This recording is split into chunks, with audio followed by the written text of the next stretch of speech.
So, hello everybody. Thank you so much for coming to our Persian tea house with my steam. This is his word. He likes to use a steam, so I'm going to use steam. Maybe steamy. uh, buddy, the person I never met before till was it 3 days ago? And now we are doing this insane adventure together. And it's funny because Amirjan, I posted this on you posted our intro on your Facebook, our very non-ready for public intro. And then we had all these people commenting. And then I wrote on your Facebook, who are these damn hatted bearded Persian weirdos? And then this guy, one of your friends, like, oh, do we have haters or not? And I'm like, wow, we haven't even existed yet. There it is. The thing about internet, the thing about Facebook is that if you want to start an argument, just say something. Yep. I mean, this person didn't take the chance to say, okay, actually, the person who's actually saying this, he's making fun of himself. He's like, oh, we have haters. And I'm like, okay. But that's the state of internet. So Amir John, why don't you say Yes, thank you. Thank you so much. Dear ladies and gentlemen, esteemed ladies and gentlemen, welcome. I hope you're all doing really well. Welcome to the first episode of Playful Metamorphosis. This collaboration is preordained divinely, I think.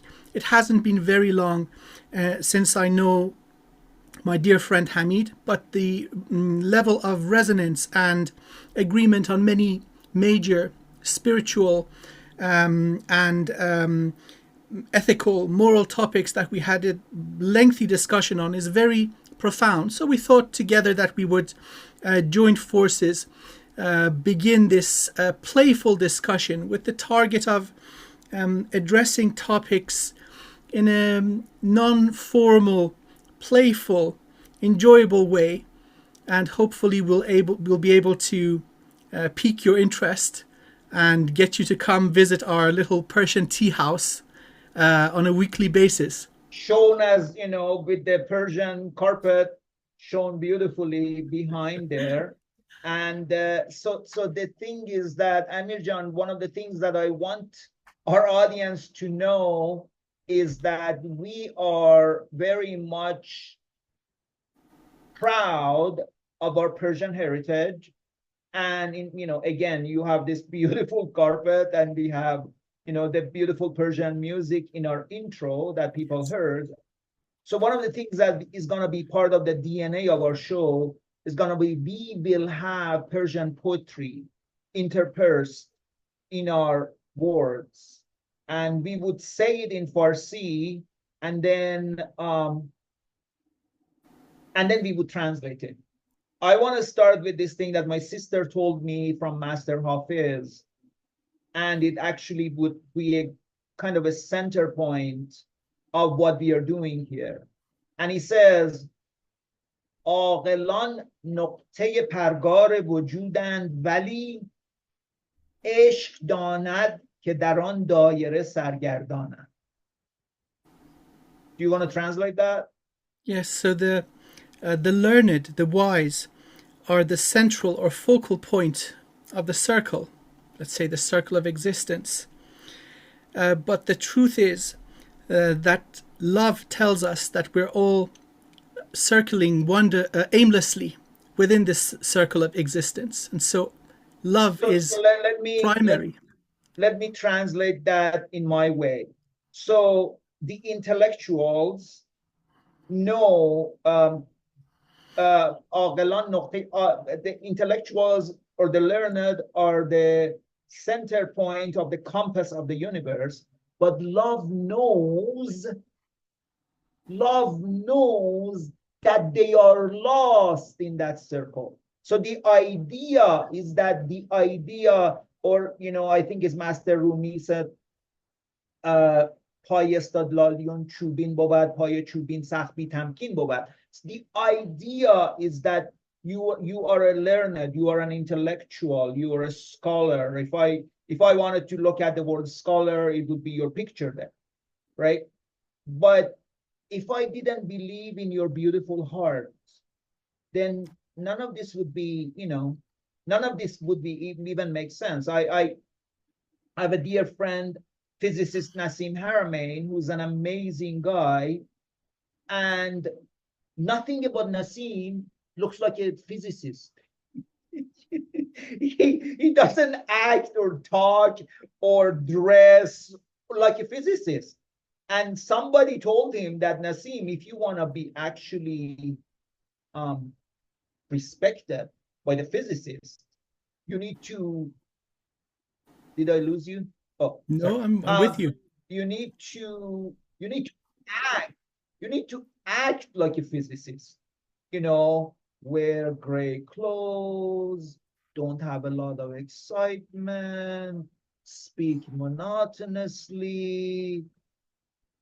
That's how, otherwise people would not respect you. So what we're doing here, Amir Jan, is not very respected in the world of Matrix or scholarly or whatever. This is like we are going on the edges that the society is like, what the hell is wrong with you?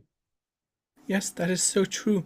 And I would like to agree with the poem that has been mentioned. We are passing the boundaries of logic or of the physical mind. We're entering into a domain where love becomes important, that loving nature, love of exploration, love of discovery, love of truth, and love of the Most High. Many of these things that are in the realm of spirituality cannot be logically explained. We don't have sufficient understanding of the physical universe, never mind the expanded, multidimensional, infinite fractal of existence. And not just a lack of understanding, but we also suffer from a lack of vocabulary. Meaning, even if somehow we fully comprehend what's going on in higher levels of existence, the dynamics of reality, it's so difficult to find a way to adequately speak about it. Words do not do this justice. And so many of these topics require experience. And once you've had that experience, suddenly the doors open to understand spiritual and esoteric texts. Once you've had the experience, you read the words and you say, now I know what this writer, this author, or this spiritual practitioner is talking about. And so rites of passage are required. And again, the key to those rites of passage is through love. You can't follow a recipe. It's not a cookbook. It's not a chemical formula where everything can be bound really tightly.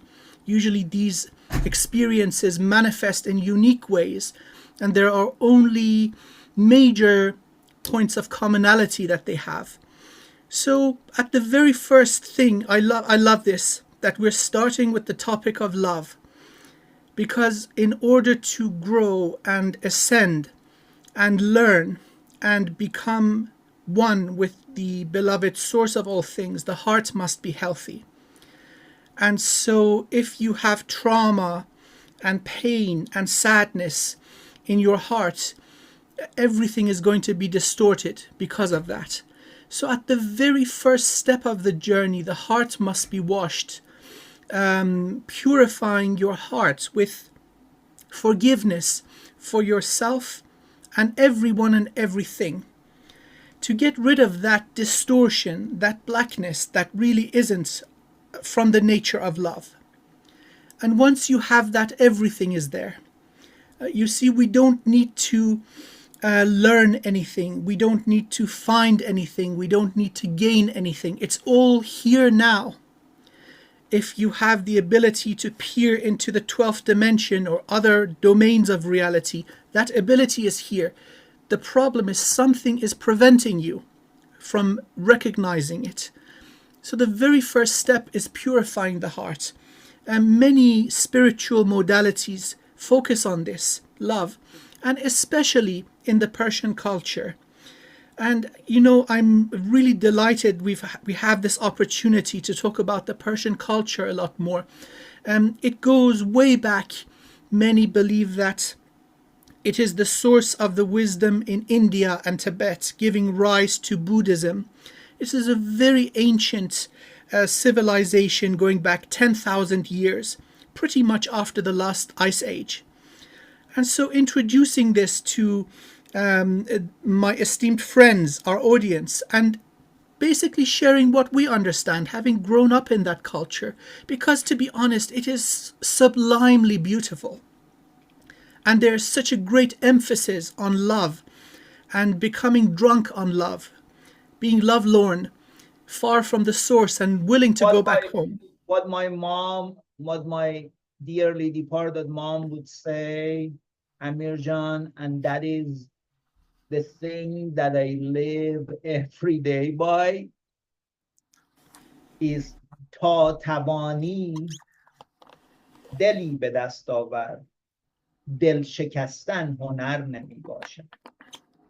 And that is the way I live my life. That means try as much as you can, win hearts. Breaking hearts is not an art. For the love of God, it is not an art. It is not hard to be mean. It is not hard to be a jerk. None of that stuff that has become the hallmark of the materialistic matrix society, yes. That stuff is not an art.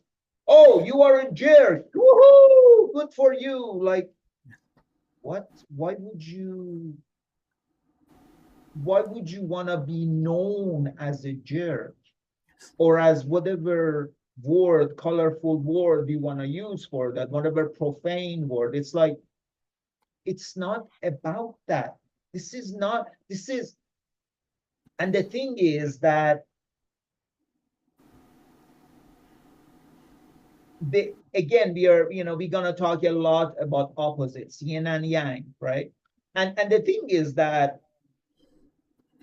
we live in a culture that is so terrified of being vulnerable, absolutely terrified of being vulnerable. You do everything you can to hide your vulnerability from another person and from yourself. And yet, you discover that the highest power is reached through vulnerability. That without true vulnerability, there is no power. Yes. How about a paradox for that, right? Doc paradox, right? So the thing is that if you're not fully vulnerable, that means that you do not trust yourself, and you don't trust the universe, and you don't trust God. So the highest power is you being, and this is why my hat's off to you, my Persian brother, is that you are esteemed, likewise. You are esteemed, University of Essex, computer science, computer human brain interface guy. You have such level of scholarly accreditations and accolades. So for you to speak to me, I have a degree in computer science, but I am not at your level. And I'm not saying at your level, I'm talking about in the terms of matrix and your accolades. And that's what makes me so interested in you, because if you were beholden to the garbage that matrix gives you, Then you're like, I am this guy. What are you talking about? Like I've started calling you Doctor Strange, right? And it's a lovely story how Doctor Strange story Yes. unfolds, how incredibly full of himself he is, Yes. until he like loses everything, and the shaman does this to his thing, and it's like, what the hell, right? Yes. And so you have, within your evolution, you have reached that, okay, this, that, whatever, this accreditation, this accolade, this degree, this whatever, none of it means anything. No. That And is they so want to true. become Yes. burdened by it. So vulnerability is the highest form of strength, because if you are a ninja, if you're a samurai that can kill me, and you choose not to, that is power. If you're a samurai that, okay, I'm just gonna kill you, like, okay, good for you, man. Whatever. That's not so. The highest power is having so much power without expressing it, without needing to express that. I like to say, it's so much better to be a musician, sorry, to be a warrior in a garden, having your sword and never using it, than being a gardener at war, right? And I Absolutely. see, brother, and I see a warrior, and I see a warrior who has his sword, who has his nunchuck, who has all this stuff. It's like, I don't want to use it, but don't make me use it. Beautifully It's put. Yes, sir. it's I'd like not to. just, yeah. Go. I'd like to add to what you just said. First of all, I'm a nobody. I'm happy with that notion. I'm not attached to this body, this name, this ego. One of the rites of passage that all traditions share is the ego death, exactly as you described, shown in the story of Doctor Strange, how he had to lose everything to gain more. And that is a very serious problem. People, especially in corporate positions, it has a very detrimental effect on them. Their heart becomes hardened. It's part of the nature of that culture, where stepping on the little guy becomes part of the daily routine. And then many of such people, brilliant people, who follow this out of logic and necessity, many years later they find that it has had negative effects on their mind, on their body, and most certainly on their spiritual path. And they have to then work towards successful correction of this. If the heart is damaged, you have lost your worth as a human. And so I'd like to just emphasize the importance of having a healthy and open and vulnerable heart. In the eyes of the Most High, nothing of this spiritual realm, of this matrix, illusory, holographic reality has any value. It is who you are inside, how much light you can shine. And so, again, going back to that idea that without love we are lost, we are blind and we are deaf and we are aimless. So focusing on the repair of the heart, that's such an important first step. I want to say this, brother, and this is, I told you I have conversation with my cathedral audience as if I'm not crazy enough. Yes, I talk to an inanimate object for half an hour a day or something. It's, but I can say that to my crazy friend Amir. So it's like, between friends, we are crazy. It's not like, it's not like we are trying to be normal in any shape or form. So the thing is that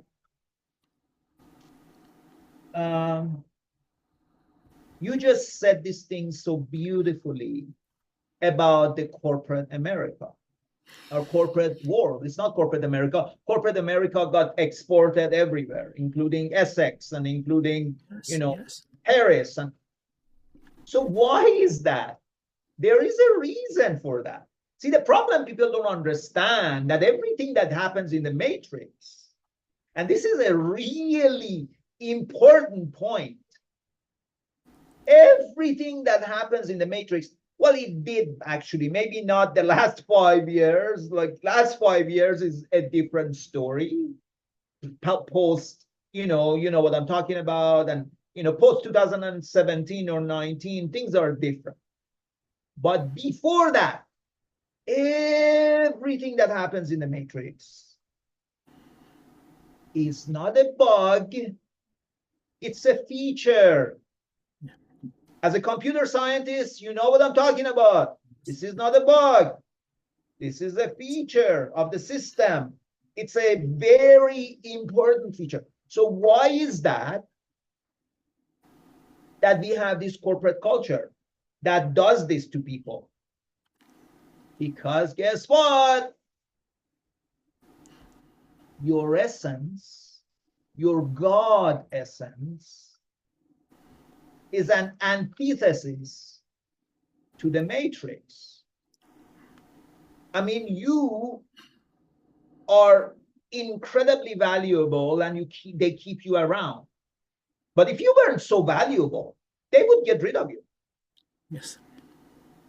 Because, brother, matrix likes cogs. What are cogs? Cogs are infinitely replaceable. Yes. They don't want some crazy dude who does Kuji-Kiri and does 200,000 mantras and is Persian as weird. They don't want that. How the fuck are they going to replace that? They can't. So what the whole system, corporate world, because this goes back, and this is a huge notion that I want you to speak about. It has to do with differences and similarities.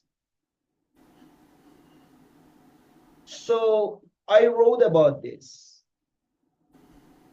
The way the world is designed, our world, is absolutely ass backwards, inverted, right? The world as in, I'm not talking about God's world. I'm not talking about, the divine matrix. I'm talking about the matrix, this, whatever. So in a real beautiful way, when things are beautifully done,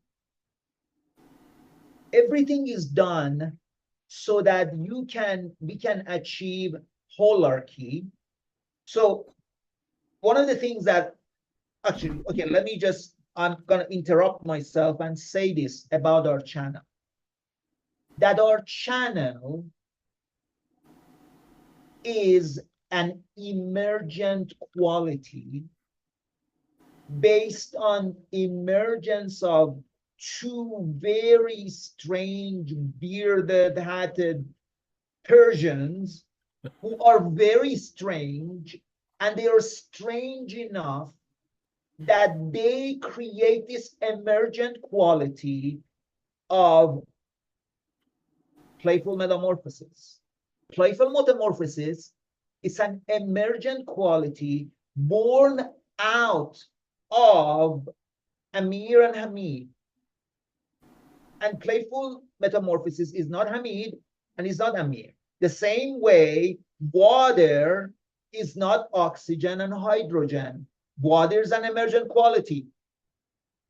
And the, playful metamorphosis, I'm going to just call it PM. It's too much of a whatever for me. The PM channel, the PM collaboration, it's an emergent quality. Because Amir in himself has done a ton of inner work, and Hamid has done a ton of inner work to allow them to be worthy of creating an emergent property. Yes. Amir is an essence, and Hamid is an essence. We are aspects of the divine, of highest source. You call the source of the source, the most high. We are the aspects of that essence. We are essences. Thus, we can get together and create emergent qualities like this, emergent properties like this. That is not what the Matrix wants. Matrix does not want you to have an essence. Matrix does everything, every little thing from the day you're born to the day you die to make sure you never have essence. Because when you have essence, you become dangerous. You can become profanely sacred and sacredly profane, right? You can play with these edges. And how does that so I'm going to let you speak in a minute. The thing is that you look at the highest emergence, and again, you can speak to this, but to me, to my simple mind, the human body is the highest emergent that I can imagine. Let's say not human body, let's say human instrument, which includes your soul, includes your emotions. And an emergent, you and I are an emergent. Imagine have 100 trillion things that are working like this, and that they create our body, right? Our human instrument. But that is not what the Matrix understands. So the similarity and the differences, our body, the way the similarity and difference works is that, Amir Jan, you and I are extremely different. We couldn't be more different. Everything about us is different. But we have these common ground that allows us to merge and become just like H, hydrogen, and O are different, but they have a common ground that they can link up, right? That is the way difference works in a divine world. That where we have differences, we are hugely different, but we find these links. And then we create a community, and then there's another community there, and then another community there, and then we link up, and then they link up. That's how open source community works, right? That's how a quilt works. That's how differences work in a divine world. But in an inverted reality, that's not what you want. You are the opposite. You want everything and everybody to be similar and thinking similarly and being programmed similarly and being told by this guy on top and then top, bottom, top. So you have McDonald's, which is, you go to McDonald's in China, McDonald's in Essex, McDonald's in Guadalajara. They're all the same because that's McDonald's. We are all the same. But if you were having an open source thing, a human body thing, Earth would have 5 million different cities, and each city would be completely different. So what you have, you end up having these similarities that this inside this system, everything is similar. But then that is different from Burger King. Oh my God, Burger King is different from Carl Jr. So that's the similarity and difference. So without that corporate crushing your soul, destroying your essence, hardening your heart, that cannot exist. Absolutely correct. There's a purpose beyond profit. And our wonderful audience, ladies and gentlemen, you must recognize that there is a certain amount of wealth and power, and these corporations have all of it. It is not yearning for more money or more power. It's keeping the system going that's important. And this extends beyond the physical reality. So let's examine what this matrix is really. It's a generated reality, holographic reality, with many, many layers of overlays or control mechanisms extending from the boundaries of where divinity starts manifestation down to the physical level.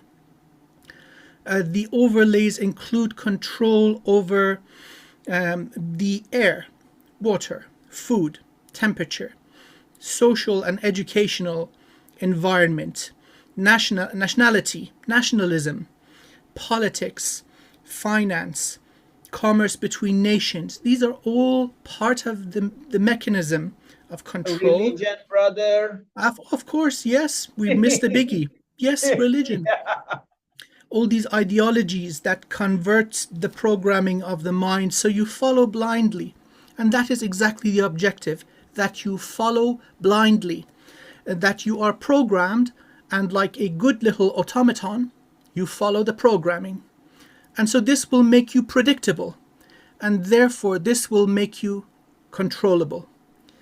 And so the whole thing has been set up for the purpose of creating the most resilient life form, not just the physical aspects, the body, but also the energetic aspects. And so therefore, if you're looking at a laboratory environment, you want to have everything very tightly controlled. And guess what? We sovereign souls coming into these bodies are part of the experiment. And so now let me make a bold announcement that the experiment has reached its conclusion. The mighty human, that is the result of hundreds of millions of years of experimentation, of guaranteed unnatural evolution, is the pinnacle of existence anywhere at any time. And I'm not talking about these bodies which have been put together in an expedited and messy way just to test a few remaining genetic or energetic characteristics, but the whole design, which is resilient, adaptable, intelligent. It can manipulate the environment, but also in an energetic level can directly tap into source. This kind of a being has never existed. So this is complete now. So the time of the matrix is over. Now we've reached a critical milestone in the existence of humanity where the matrix needs to be dismantled. How does that happen? Well, the conditions need to change. How does that happen? By awareness. And so now the conditions for that hydrogen atom and oxygen atom to come together, because water wishes to be formed. And in our example, that water is the evolution, the ascension and liberty of humanity. The conditions are now right. And many learned, wonderful practitioners of spirituality, magic, esoterics, and dare I say religion, also agree on this. The time is now. So, ladies and gentlemen, happy birthday, because it's freedom time. Let me check. Oh yeah, it's freedom time. And so how does this freedom come about? All these overlays that have kept you in the form of a mindless automaton zombie, one by one have to go. And again, I circle back to what we started our wonderful conversation with, the heart. First start with the heart. If the heart is alive, that is the seat of the soul. Once the heart is alive, you have the love to heal and fix everything else.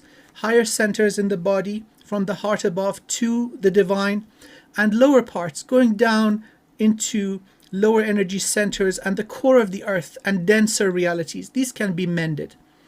And so really that was one of the main motivations of creating this discussion, playful metamorphosis, It's playful. We don't take ourselves seriously. We're not proclaiming to be a master of this or that we're special. No, no, no. We're just two regular Persian bearded hatted dudes who have a passion for the emergence of water out of the hydrogen and oxygen.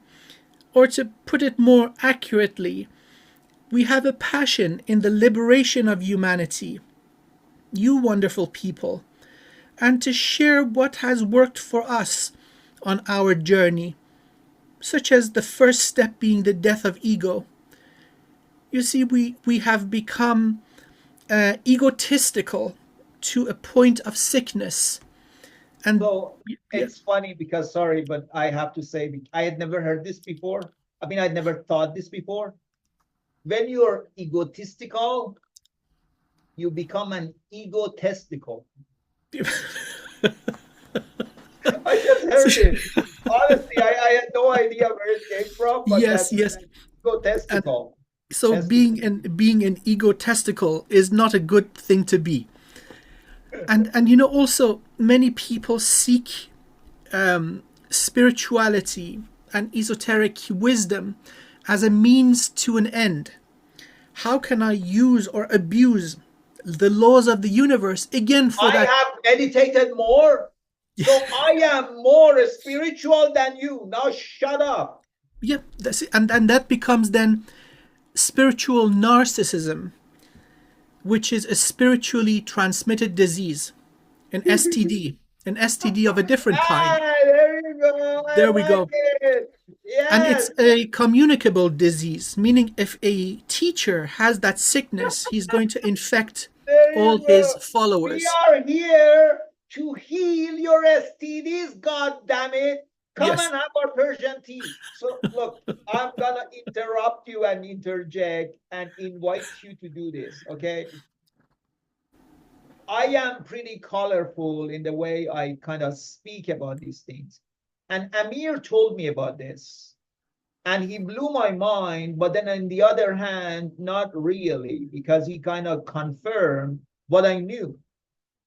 I go to this little thing called, I used to go to this little thing called Burning Man.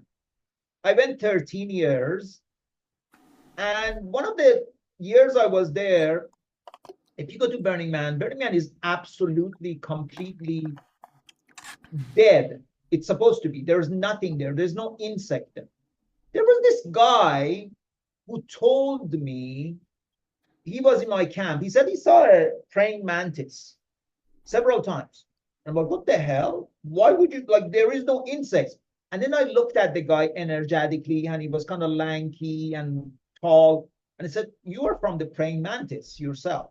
It's like, what the hell is that? And I'm like, I don't quite know. I need to research it. And then I looked at my own nephew, and I told him, you're from the praying mantis. And he said sometimes he even sees himself in a mirror like that.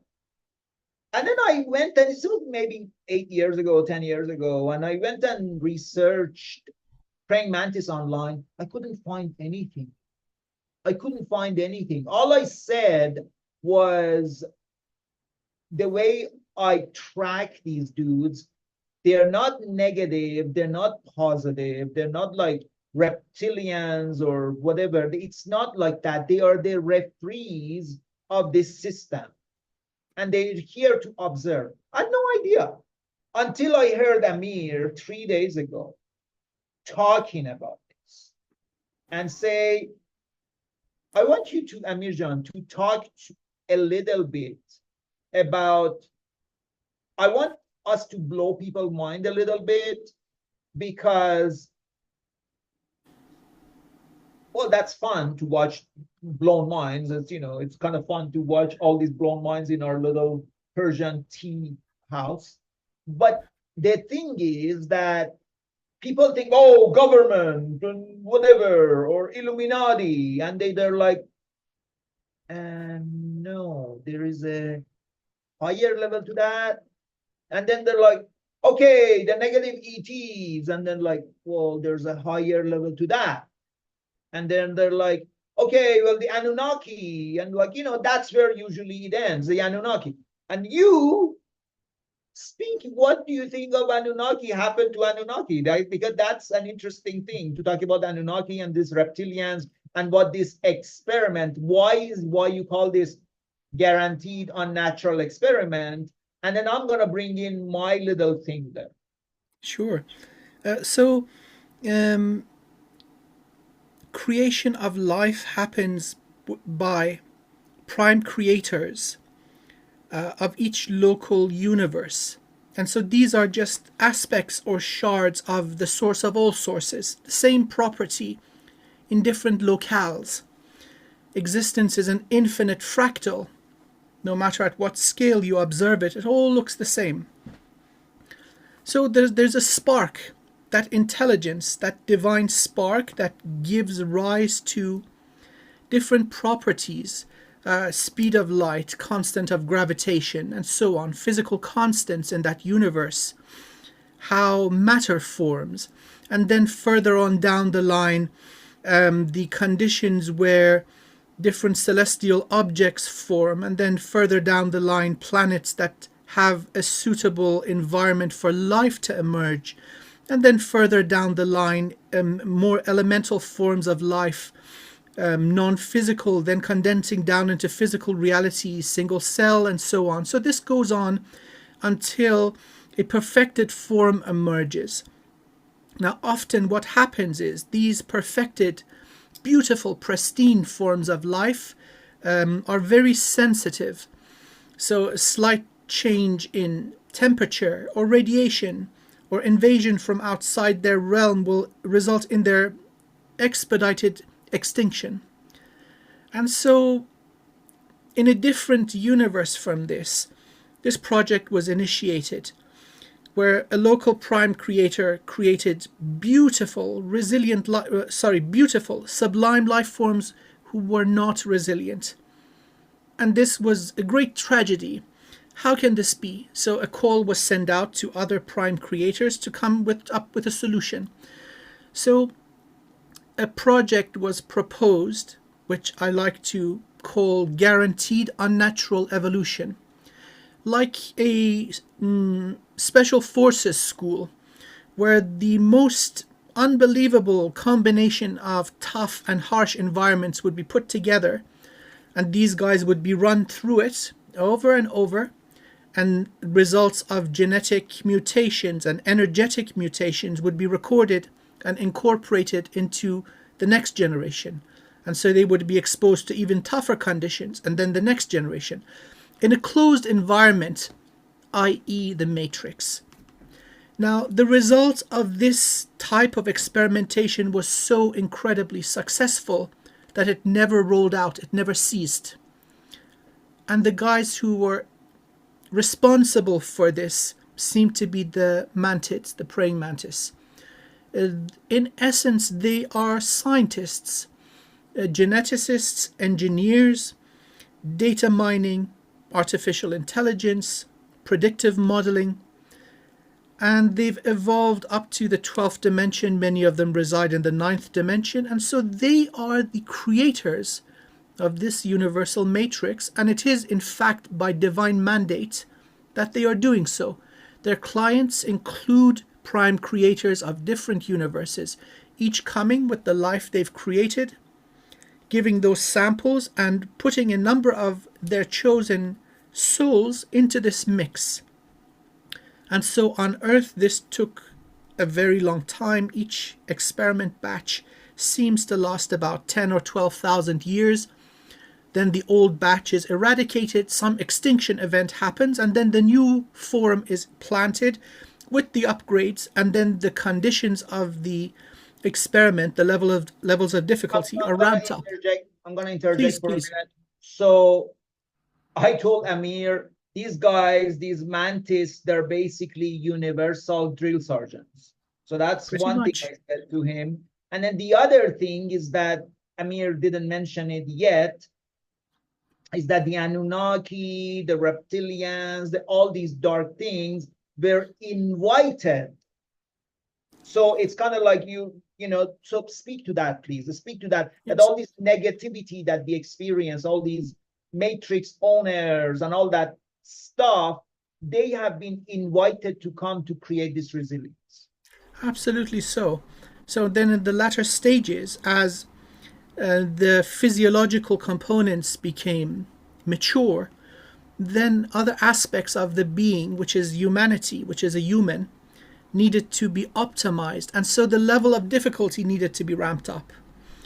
And so guests were invited, guests from all over existence. The pirate species, the riffraff, the troublemakers, the bad boys, like the reptilians, for example, the Anunnaki, many of these races that are very commonly known, that are of a more sort of less than positive nature. And so they came in, they also brought in their genetic material. Most certainly that became part of humanity. And they brought in their own troubles, their own culture, for example, warfare. For example, the use of money. Money, I was just going to say that, right? That genius idea must have come from somewhere. It's not local. Yes, they pretty much, that's an Anunnaki thing. We can trace it back to the Mesopotamian civilization, where they really started using this alongside with their cuneiform writing, their mathematics, their base 64 mathematics counting methods, base 60 mathematics. I just want to say Alex Collier speaks to this so beautifully, and he speaks about a lot of very interesting things, and he's a contactee. And his Andromedan contactee, when Alex was talking about money and business and this and that, and his Andromedan contactee is like, why do you have to pay to live on the planet you were born on? And you see, Alex that doesn't really, yes. So it's very much an artificial construct, making the living conditions of the regular human even more difficult. And so the Anunnaki are not very advanced nor very evolved, but they had something of profound value to bring in. So about 250,000 years ago, they were introduced. So they're the latecomers to this multi-hundred million year experiment. And so now we're at a stage where really their genetic and energetic brilliance has become our genetic and energetic brilliance. So we've benefited from this. Again, surviving in these harsh conditions is not natural. And so the outcome of this, the new template for humanity, that is something of profound value and beauty. So yes, these guys are not on top of the game. They're part of the game, very much so. And they also stand to benefit, like every other soul, if they show merit. For example, in difficulty, finding compassion, forgiveness in the face of harshness, the release of ego towards evolution. Again, what we started our discussion with. The thing I want to say, which is what we will need to maybe even have a show about, that is finding the third door. That none of the options that are obvious are the correct option. The correct option is the option that you do not see. And that ability to be able to go there, that is a gigantic part of where you can reach somewhere in this matrix. Without that ability, yes, you are screwed. Yes, and then the matrix really is designed to keep these souls contained for the purpose of the success. And so therefore all these boundaries, all these levels of overlays, for example, the corporate system, the financial system, religion, different cultures becoming matriarchies or patriarchies, it keeps people in these predictable little frames or formats. And so it worked brilliantly. A vast majority of souls that entered are still here, with the exception of those who volunteer to return or those who volunteer to come in. I'd like to do a shout out to Dolores Cannon, this wonderful, loving and beloved lady spoke so beautifully about this, these different waves coming in. And so now it very much is that time. The experiment is complete, and now it's really up to humanity what it wants to do with itself. As the mantids pack shop and move shop to a different location in existence where life doesn't exist, it's really up to us now to govern ourselves and create that heaven on earth that we've been promised in our afterlife. I want to say this thing about when you said about Dolores Cannon, and we will again talk about NPCs probably like at length, that whatever 90% of the people on this planet are NPCs, maybe more. And for NPCs, as I talked to you before, NPCs don't suffer, just bad stuff happens to NPCs until they reach a point that they start actually having consciousness to be able to suffer. And then, they start kind of becoming more than an NPC. Probably, So please, what does NPC stand for? Non-player character. So it's like, if I thank you for, de-nerdifying me or de-geekifying me or something. It's like, I'm playing a game and you are a Persian tea master, whatever, right?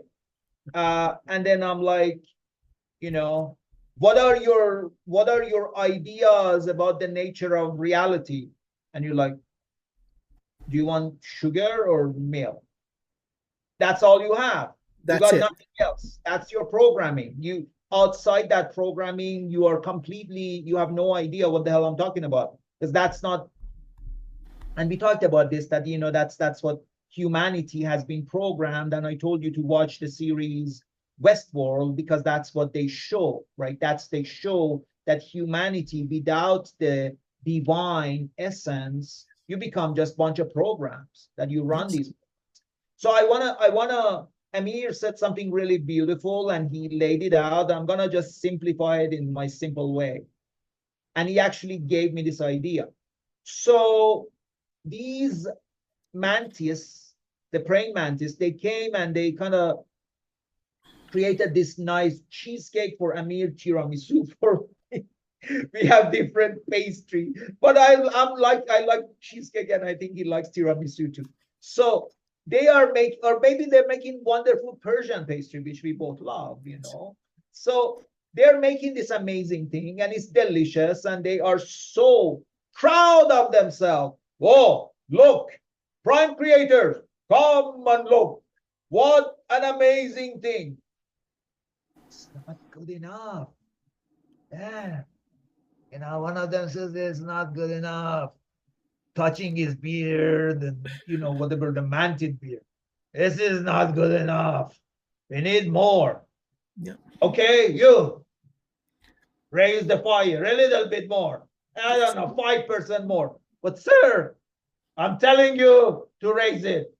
We need to make an example, and not that doesn't have the last glaze. When we get the last glaze, we are golden. We can sell our services to anybody. But without that last glaze, no. What do we do, sir? I don't know what you do. Whatever it takes. Make it harder. Make them not know their gender. Make them think that men can become pregnant. Make them whatever the hell it is that you need to do it. But sir, shut up and just follow the orders. They did.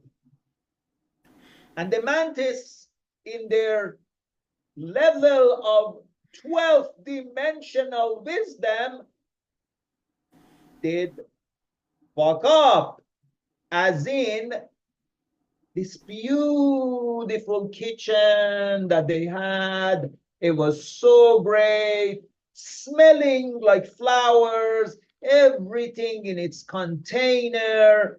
The matrix was perfect.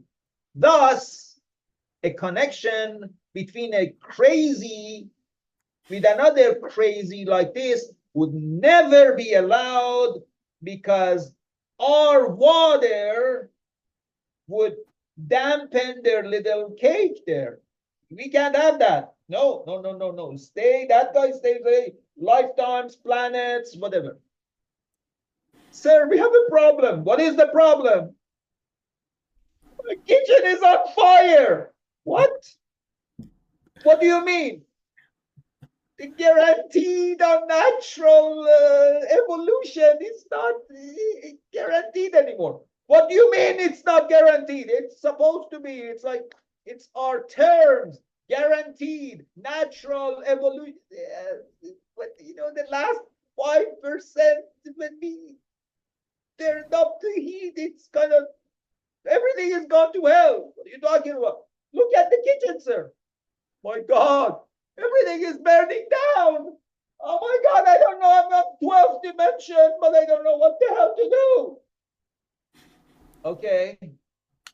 Maybe these humans, not even humans, maybe these other crazies that want to volunteer and come and save this experiment. Maybe let them. I hate this. This is my experiment, but okay, let them come. This Amir guy, this Hamid guy, wherever the hell they are, and if they want to make you water, let them, because the damn thing is burning. And there we are. Yes, and here we are. So when you said they packed their bags and left, they didn't. They were kicked out because the experiment exploded. Pretty much. And so this, I like to use this term, the dumpster fire. That is our physical reality. It really is on fire. I mean, please look around us. We've never had this number of slaves in the world. We've never had this amount of hunger in the world, nor this much war or cruelty or racism. It seems all these negative things that were meant to toughen us up have gone out of control. So it's very much so now the job of each individual to focus on themselves, because if you think there's a magical switch that somebody is going to flip and everything is going to be okay, no. We're in this together. And if you do not save yourself, you cannot help anybody. So this process of liberation and ascension, reconnecting to the Most High, and recognizing that truth that there is no ego, we are all aspects of this beloved source.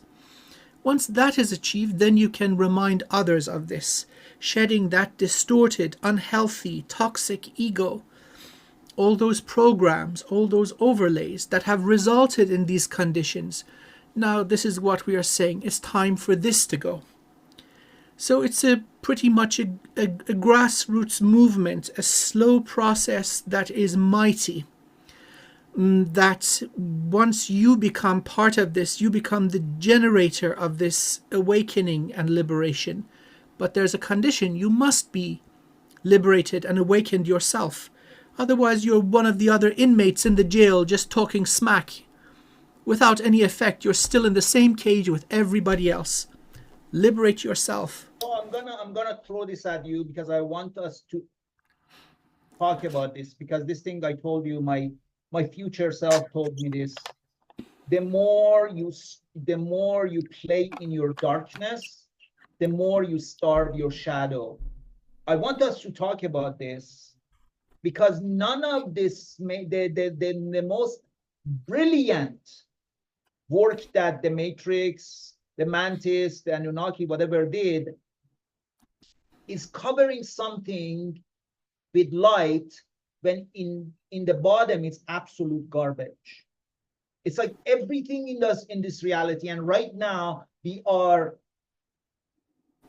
You said we have never had more racism and sexism and slaves. Yeah.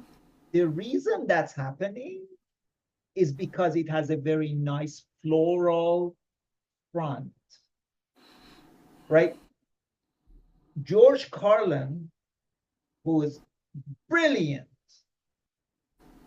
he talked about how now we have beautiful words like PTSD. PTSD.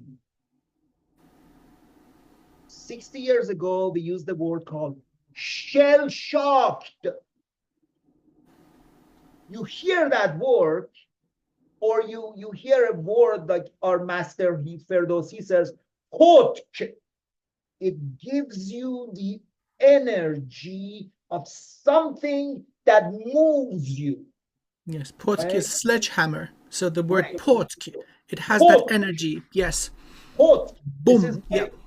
my my Persian literature. He taught us about like psychology of language. That Qutch has that power in it. Yeah. So when you hear shell shock, there is power in it. You can access that, right? You can access that power. But then later it became,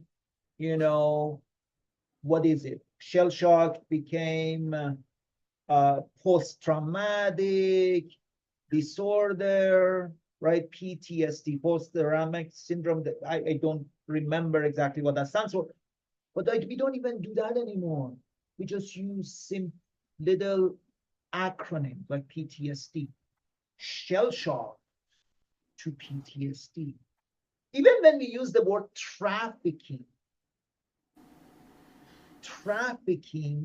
is an incredibly ugly thing. Yes. That you actually experience what that trafficking is. Yeah.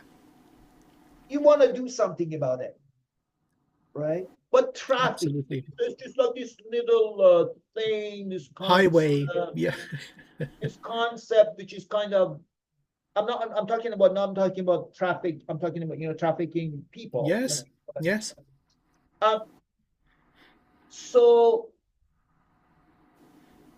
the deepest healing as humans we can have is go in our darkest places to our inner monster and love them and make friends with them. Because everything else is absolute BS. Because if you don't do that, and if you hadn't done enough of that, Amir John, I could not be having this conversation with you from my heart.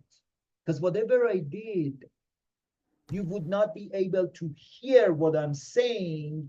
That filter inside you would keep you. That's why you see arguments, and those arguments are never really two people arguing. Thus, they never really achieve anything, because it's my stuff fighting your stuff, my monster fighting your monster, my filter fighting your filter, right? Yes. But when you say, I love my monster, I want to work with my monster. I came up with this idea, I call it all those wounded, broken parts, find a way to first discover them, then acknowledge them, then understand them, then appreciate them, then embrace them, then honor them. And that becomes that part which is screaming inside you, and we will talk about this at some point, to become your guardian. Right? And when you have that access to your guardians, then you play a different game. Then you're not this little script that can be predicted programming. Let's do predicted programming. You told me about Cambridge Analytica. Let's talk a little bit about that. How without that essence, how easily is to manipulate humans. Oh, absolutely. And so there was this case of interference in an election through a firm, very brilliant firm called Cambridge Analytica. And so they categorized people based on 5 psychological preferences: introverted, extroverted, agreeableness, and so on. And so they managed to find a system to steer people towards their desired outcome, meaning whoever's paying the company to steer voters towards a certain type of voting. And that's just with 5 properties. And it was so successful that it raised the red flags and they started investigating. Now consider that every time that you're on social media, you're giving away your preferences. Liking, clicking, your shopping preferences, your daily habits, and so on. And so there are lots of these little categories where your, let's say, your reward function or that which you strive to optimize can be very accurately modeled. And then based on this knowledge, your future actions can be very accurately predicted. And the condition for that is that you just work on autopilot without consciously thinking about anything. We also discussed this, dear Hamid, about the nature of many psychological experiments where there are blind conditions and double-blind conditions. So the person isn't aware of what's going on, they're just working on autopilot. So therefore they can map certain psychological structures or mechanisms, whether physiological or purely functional, in the human brain and say, well, this and this happens and therefore this and this will occur. But if the person is aware of what's going on and that awareness is present, then the results are going to be completely different. So this is very, very, very critical. It really nicely brings together everything that we spoke about together today. We started with that loving nature, and then the second key is awareness. Please, for the love of everything that is sacred, don't be a zombie. Please, for the love of yourself and the Most High, do not react. Consider what you are doing and then behave consciously. And that is the most powerful key of breaking all predictive modeling, because you're no longer predictable. You are no longer an agent which thrives to optimize parameters A through Z according to this linear algebraic simple mathematical model. You're not a goddamn mechanical watch. You are a creator being, an aspect of the Most High. Please behave in that manner. You see, if a person behaves like a automaton and gets predicted and treated like an automaton, who is there to blame? You see, these guys who have created this elaborate, dare I say, beautiful, intricate, holographic reality, they're doing their job. I mean, come on, they've kept us in here for this experiment for all these hundreds of millions of years. Thumbs up to them. If anybody is failing now, we must accept this responsibility that our liberation and our ascension is our responsibility. Act lovingly. How do you know what is true and what is not? This is the key. If it is not loving, it is not true. Anything in the depth of your psyche, anything coming into your mind, anything presented to you in the media, if it is not loving, it is not true. And then behave consciously. You break all programming, whether it is hardwired into your DNA or whether it's the result of elaborate social engineering or brainwashing or trauma or whatnot. You see, we are the result of this experimentation, which means that we are adaptable to such a degree that no other creature in existence can do what we can do. The only thing is to understand we have to behave consciously, open the heart, and take full advantage of our full consciousness, because the human isn't just the physical. There's so much evidence for that. So a couple of things. First, I discovered there is 3 types of consciousness. And it's kind of interesting because there's a twist there. You said don't just react. Because what you're talking about, when you are run by your preferences, you are doing knee-jerk human reactions. Somebody punches you, you want to punch them back. or maybe run around or whatever, but it's a knee-jerk human reaction. You are saying, choose. Okay, this guy punched me. If I punch him back, what does that do? It doesn't do much. It's stupid. I'm not gonna punch him. I'm not gonna reiterate the cycle of violence, right? That's one thing.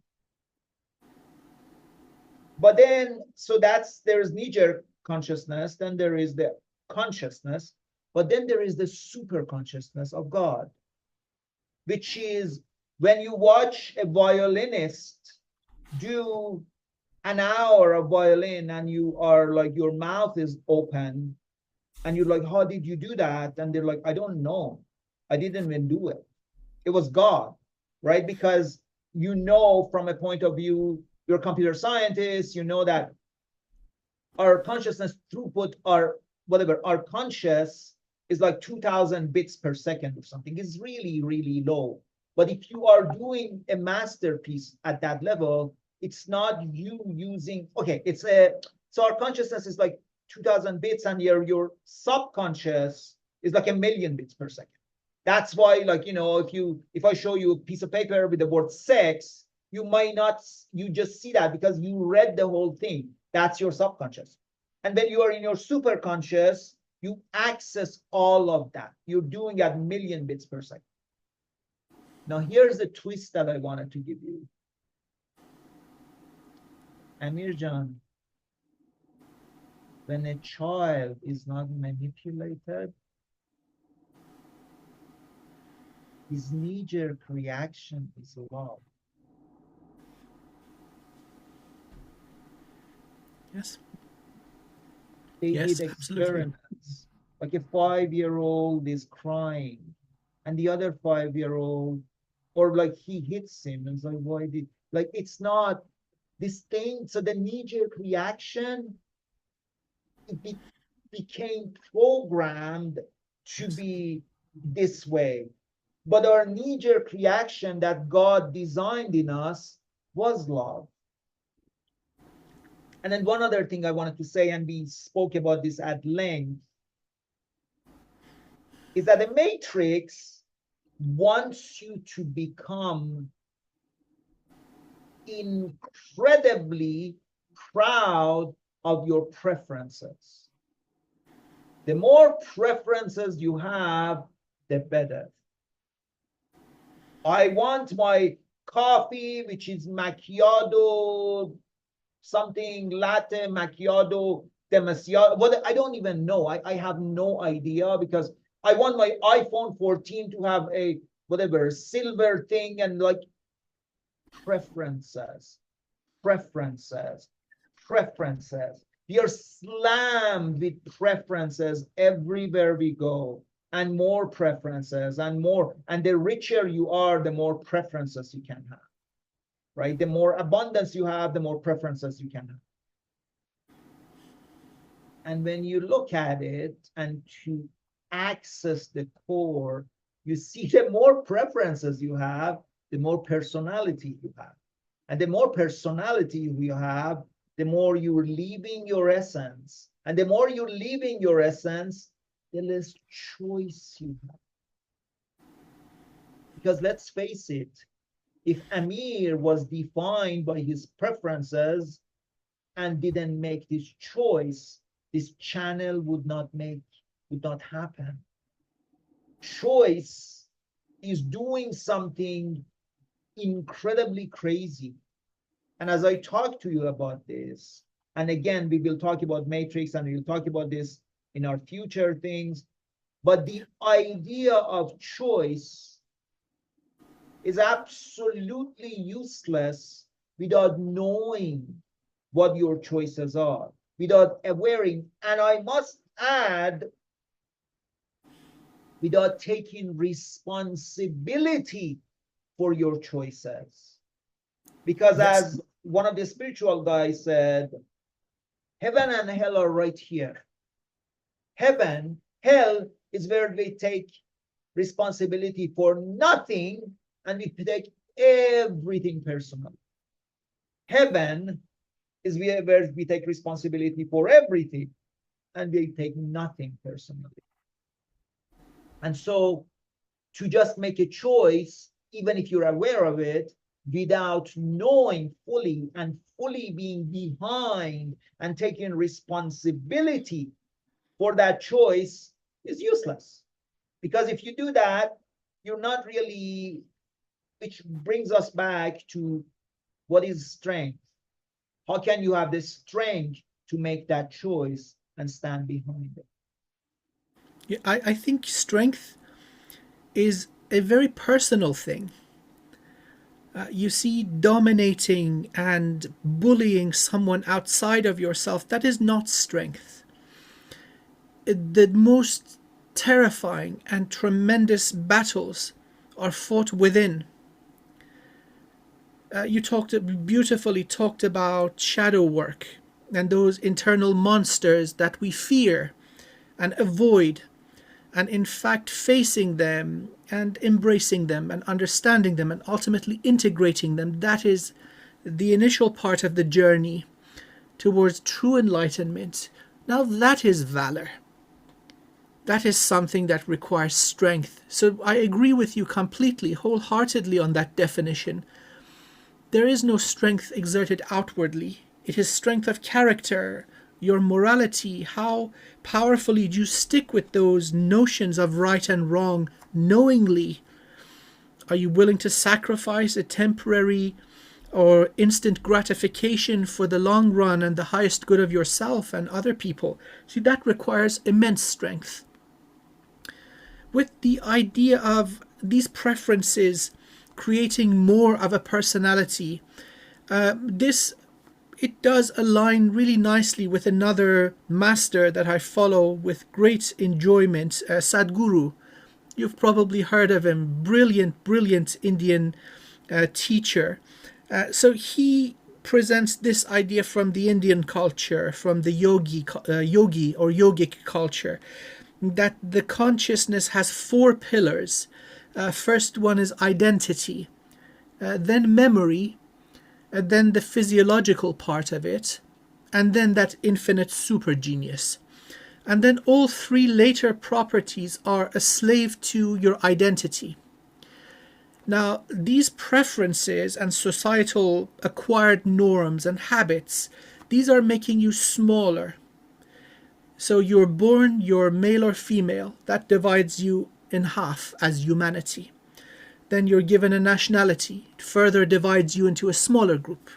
Then you've got a social background, a language, a religion. Then you have preferences which are bombarded upon you. If it's not this type of coffee from this place, I'm not drinking it. Oh, guess what? Your identity just shrank even further, to a point where there's just you on your own in this tiny little cage built up by these properties, preferences, and characteristics of identity, which will mean you have no access to memory. It's even known that these can prevent you from remembering parts of your own past in this body. But beyond that, it's other levels of memory, like the Akashic memory, genetic memory, karmic memory, and so on. Elemental memory, atomic memory. So he goes into very great detail about this. And so then the conscious mind protects this. So you fight for these identities that you have created for yourself. And also it will limit the amount of super genius, divine intelligence that you can bring in. So somebody that has made themselves so small will not hear the gentle whispers of their intuition. Those have to go. And so in many of these elevated cultures where they had a very long tradition of creating spiritual people, they started with the ego death. Break all that nonsense. There is no you, there is no here, there is no me, there is no you. You are everyone, everywhere, you are everything. And then you see you have access to libraries, not just the Akashic records, but memories of other universes. You hear your intuition clearly. Your heart is alive. And so the mind is also then in service to that infinite super genius. So these characteristics and boundaries, limitations of ego and preference, these are absolutely toxic. And now if you look at the structure of the matrix with all these overlays, it makes perfect sense why they are placed in our culture and everyday life, to keep us in the damn petri dish, so they can tweet and, mess with our structure and experiment upon us. Now is the time to let all of that go. And these words find meaning. Treat others the way you wish to be treated. This is also another expression of this infinite identity. I actually disagree with you there. I'm gonna give you a platinum rule. That's a golden rule. So here's the thing. I'm gonna give you a very clear example of why. I have you are my dear friend. I miss you so much. You come to my place, and I have spent 10 hours making an amazing kebab for you. Amazing Persian kebab with dough and yogurt and everything. I'm like, Amir, have kebab. I have spent so much time to show you how much I love you. Have this. And you kind of look at me and say, thank you very much, but I'm vegetarian. So the platinum rule is that treat people the way they want to be treated, which is really goes on over top of a lot of people, because I'm like, I love kebab. How dare you not love my kebab, right? And that's, but even to get to that golden level takes a lot of things. But then to get to the platinum level, it's like, oh, you mean I have to actually pay attention to you and like know you, what you like, what you don't like. Wow, man, that's work. Now I wanted to say something about this brilliant things you said. Absolutely blows my mind. The identity and memory, it's so beautiful. It's so beautiful because those things, identity and memory, are so huge. Now the thing is, here's the thing. I'm a Persian man who speaks like 5 languages and is into computers and this and that. Well, okay. That's my identity, right? But that identity supposedly makes me small, right? So now we are living in a world that makes you feel bad about everything. You are a white man, you are horrible. Just your existence is horrible. Your American white man is even worse. So we are finding ways and ways that identity is becoming like a curse, and somebody can cancel you because of your identity. Like, well, I was born into this body, and like, I was born Persian. Those are, so it's interesting how this thing is kind of gone full circle, right? It's gone so bad because here you are unapologetically Persian, right? It is our identity. But the way we are embracing and understanding our identity is very different from not, if you understand what I'm trying to say here. And then the other thing about memory, and I want to say this thing, that I work with inner child and I work with inner family for my clients. Amir Jan, it happens a lot of times that when the client doesn't have, because what we don't understand is that every human is, you are like a community of voices, a community of personas. You're not just one person. That's the biggest secret in this reality, that you're not just one person, you're a community. Amir is a computer scientist. Amir is also a spiritual guy, and these guys are not the same. They're different personas. There's different hats. Maybe he has a different hat for the other one. Anyways, so the point is that I've had many clients that when I introduce another part of them, to them, they suddenly remember things. They're like, oh, well, I had that thing in my house 2 weeks ago, but before I moved in here, I had no idea. And then one last thing I wanted to say to you is about the identity goals, because you know that the Native American cultures are some of the most advanced on this planet. Yes. And the Hopi culture, it's incredibly advanced. So one of my teachers, the late Robert Tennyson Stevens, created this thing called conscious language. And he did it because he studied the Hopi language, or the Hopi or whatever. So it is that in the Hopi language, Amir Jan, there is no, the verb to be doesn't exist. Because if I am saying, I am this, I am a man, at that point, I stop being everything else. So in the Hopi language, there is no verb to be. When you say, I am a mother, you don't say, I'm a mother. You say, I belong to my children. When you say, I'm a traveler, you don't say, I am a traveler. You say, I belong to the roads.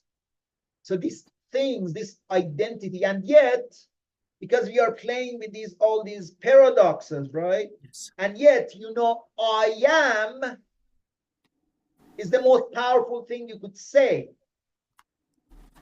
right? Because you could say I am, and whatever you put after that, it's incredibly I am that I am, and whatever, right? And the thing is that you could say I'm a lover, but as Robert Tennyson said, Stevens would say I am love, which is even bigger. But at the other end, the word to be is identity. So it's like it's this journey is so complex, and without having your consciousness, you're constantly like, what the hell? This is the opposite of this other thing, but then they're both true.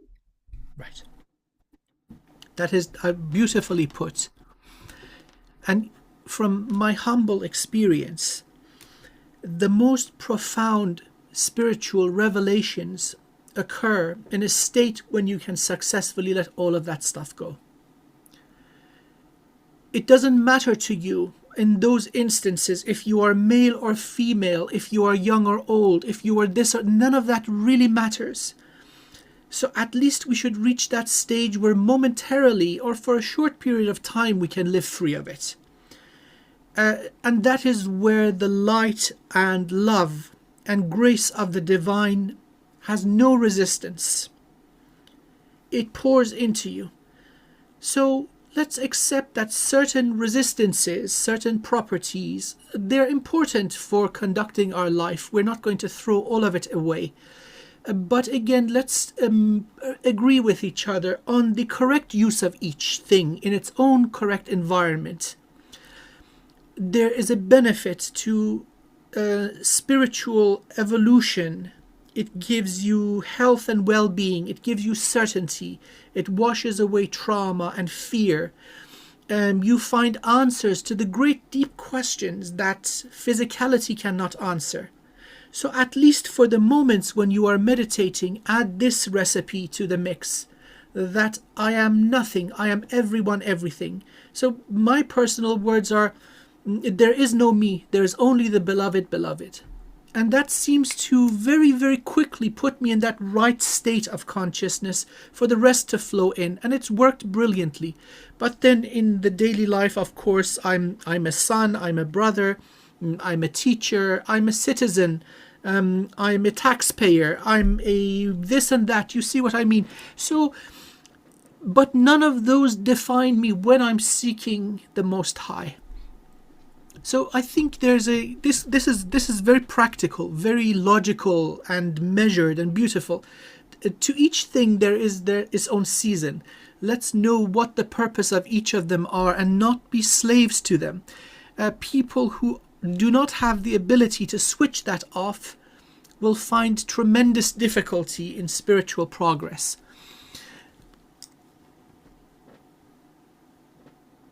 So it's really profound what you just said. It's beautiful. And the thing is that, you know, one of the things you do is shamanism, and I work with shamanism. And to me, the most profound description of shamanism that I heard, Amir Jan, is that shaman has no personality. A shaman becomes who they need to become at any given point. They do not exist like I am angry, I am defensive, I'm like, none of that. I am just this element of light that would react and respond to what's there for me needed to be. Do I need to be forceful? I'll be forceful.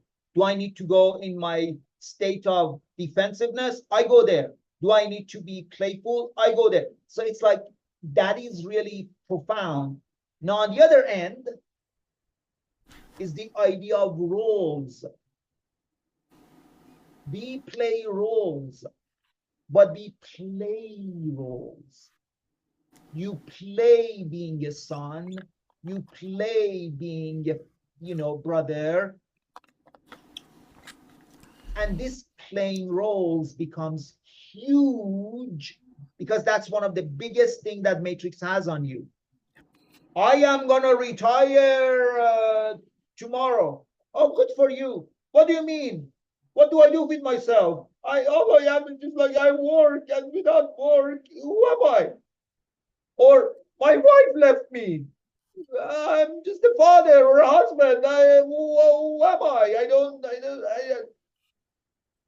My absolutely favorite series is Sensei that I have watched each episode like 10 times. And there's an episode that he says, "Who are you?" And every time he responds, it's like, "But that's not who you are."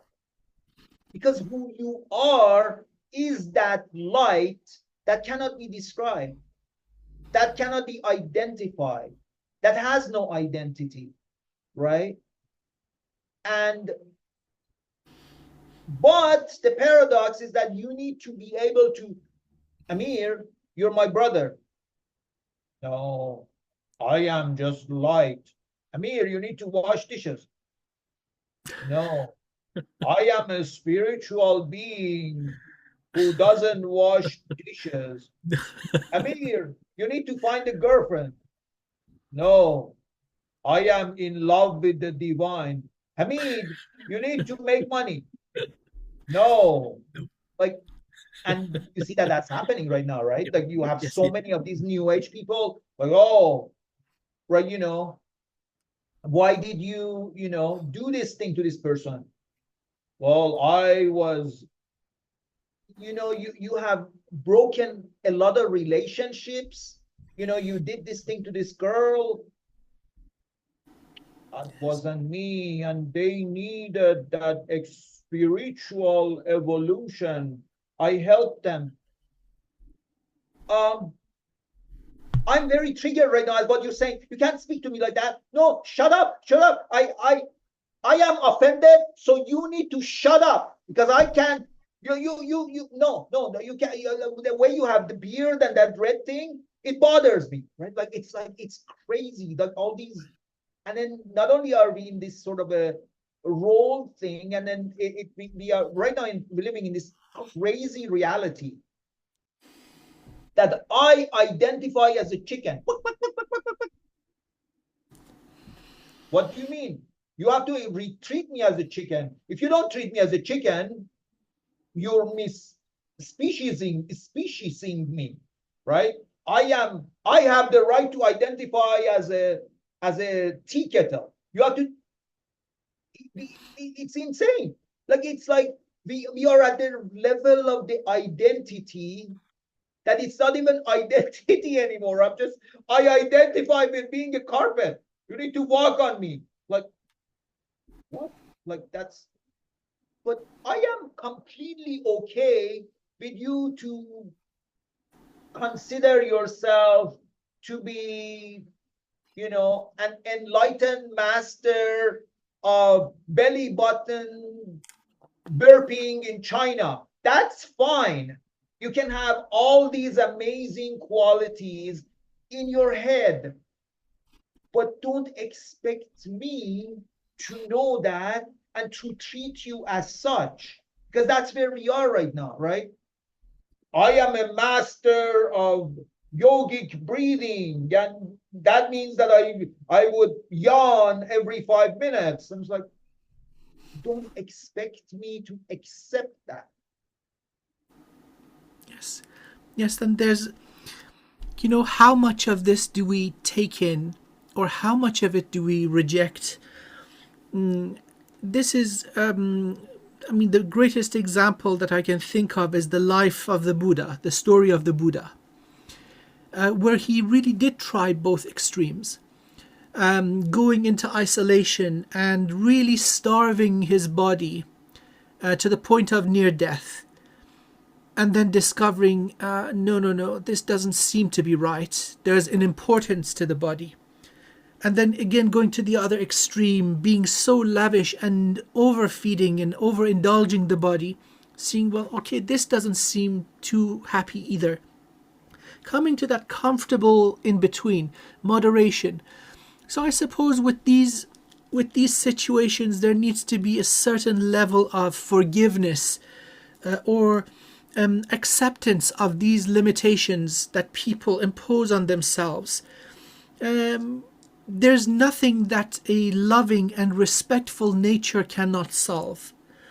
So we've got these new definitions or social norms that seem to be updated with an alarming frequency and speed. You need to keep yourself educated to keep up with all of this. But again, on an individual basis, you meet a person and they say, I am this and this.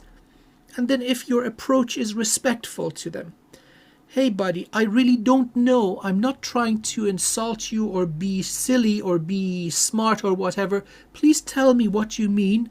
And then that person wants to be known as, what's the head of the transfer? Optimus Prime. Please call me Optimus Prime.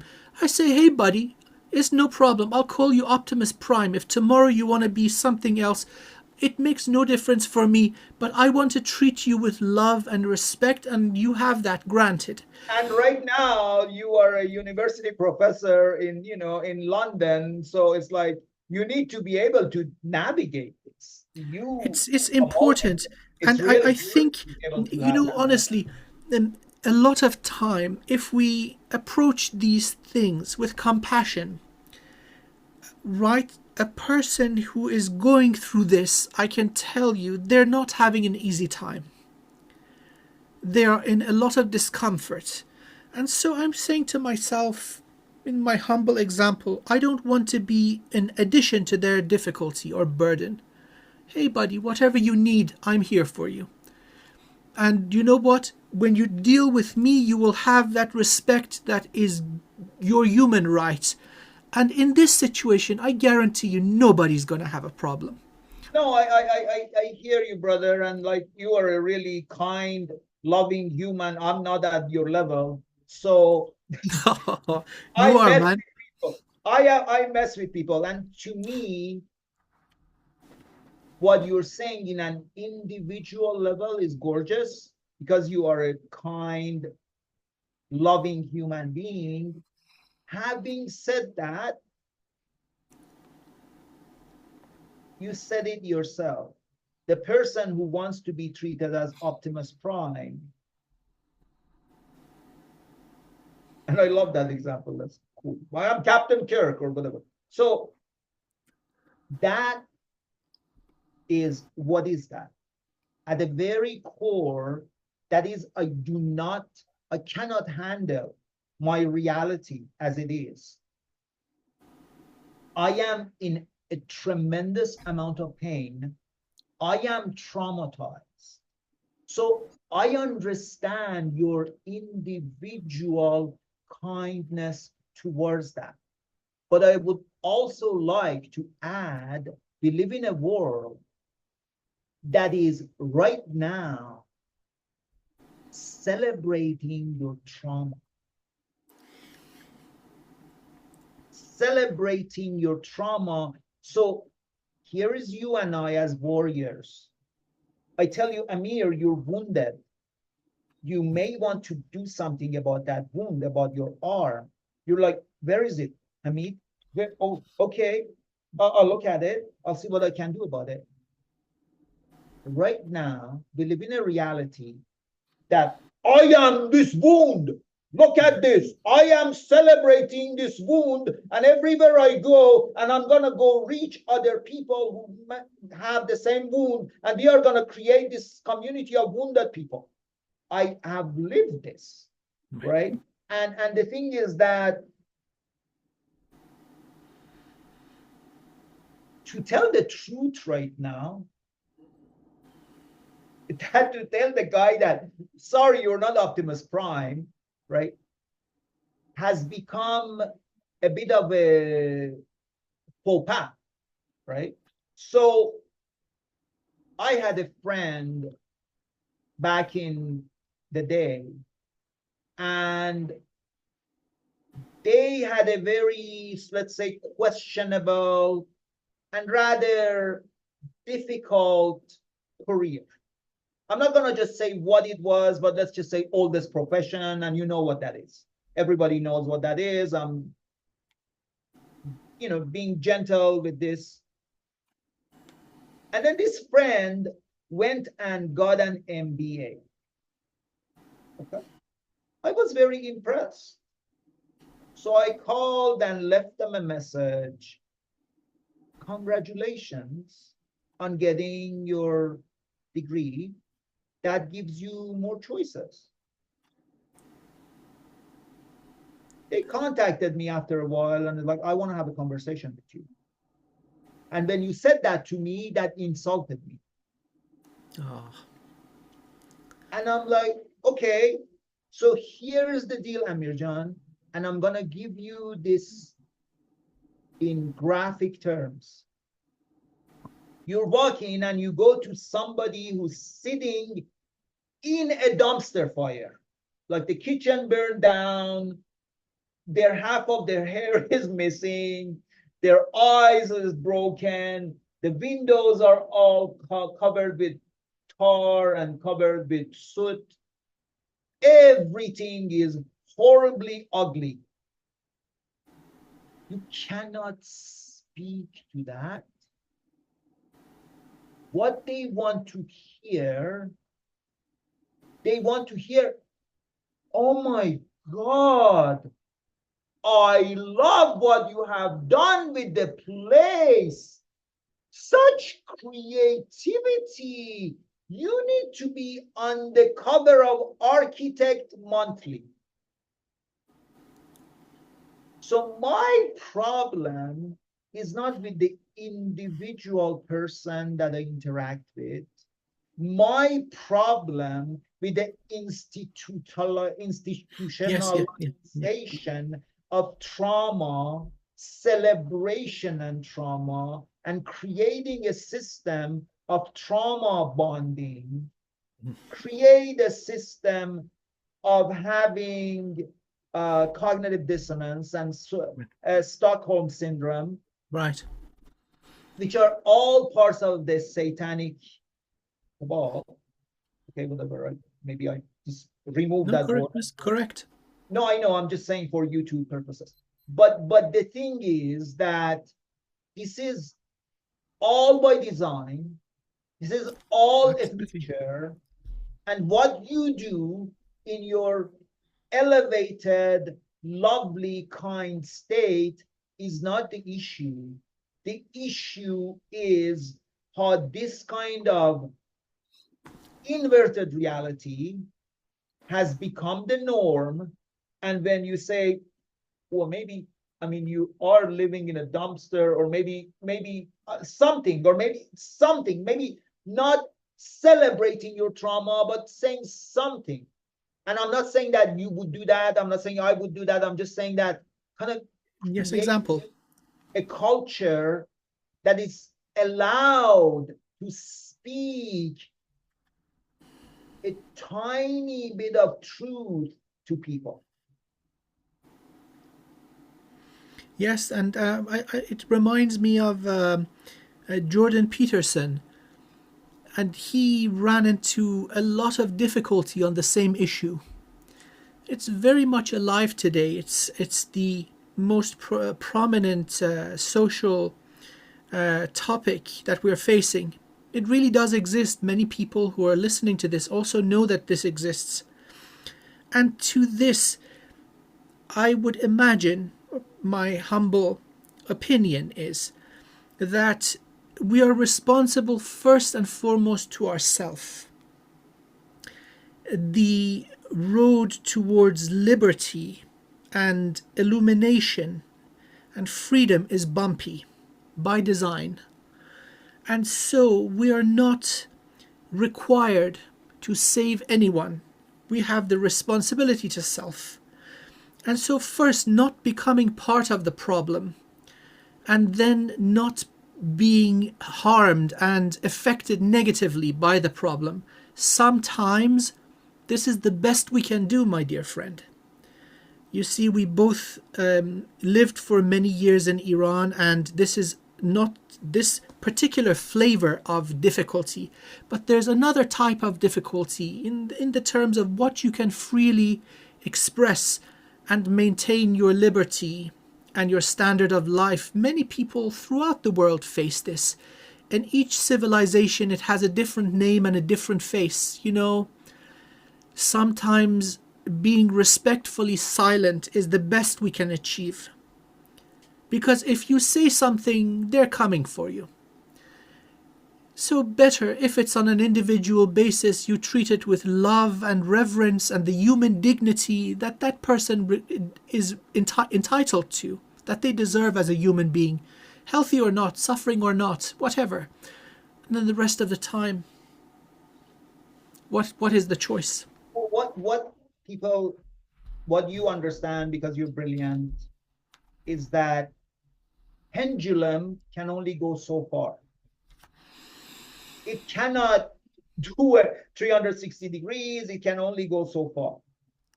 And brother, sitting in dumpster and dumpster fire, we have reached the end of the pendulum.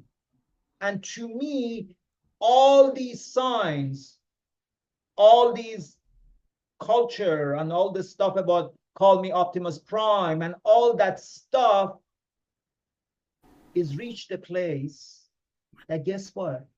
Right now, people are becoming tired of it. People have been fatigued by it.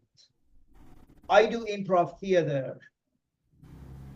And in my improv theater, we have a lot of people who, you know, maybe are on not exactly same way. They don't look the world at the way I look at the world, you know, from medical point of view or from racial or from gender. You know, they are extremely much more on the other side than I am. So Amir Jan, I screw with them. Every character I do, I'm like, well, I'm non-binary. And I'm like, and you really just insulted me. And what? And they hate me. They cannot stand me, right? They're like, I'm giving them exactly what they want to see in the world and they're completely tolerant of. But when that's not coming from authority, it's coming from their own right in front of their face, they cannot handle it, right? So the point is, what this whole conversation is, Amir Jan, and what you and I are, and what this whole dumpster fire and the beauty of this time is that there was a series called, I think, Boston something. It's a show, Boston Law or something. I don't know. And then this girl kept having a nightmare. She said, keep having the nightmare of whatever. My aunt wants to have tea with me. And it's a nightmare. And I have it every night, and I've had it for a year. But then it finally stopped. What did you do? I had tea with her. The idea is that let's go where you don't want to go. Go in that closet where your monster lives. treat people, go with people that put you out of this out of your comfort, because the love that you speak about is not possible without going to these very edges. Otherwise, it's just an artificial thing that you're creating. I'm gonna let you speak soon, but there's a guy, his name is, I think, Mario Martinez. He's an amazing guy. I love him. And Amir John, you are probably aware of Buddha and yogis and monks, and you probably know about the Buddhist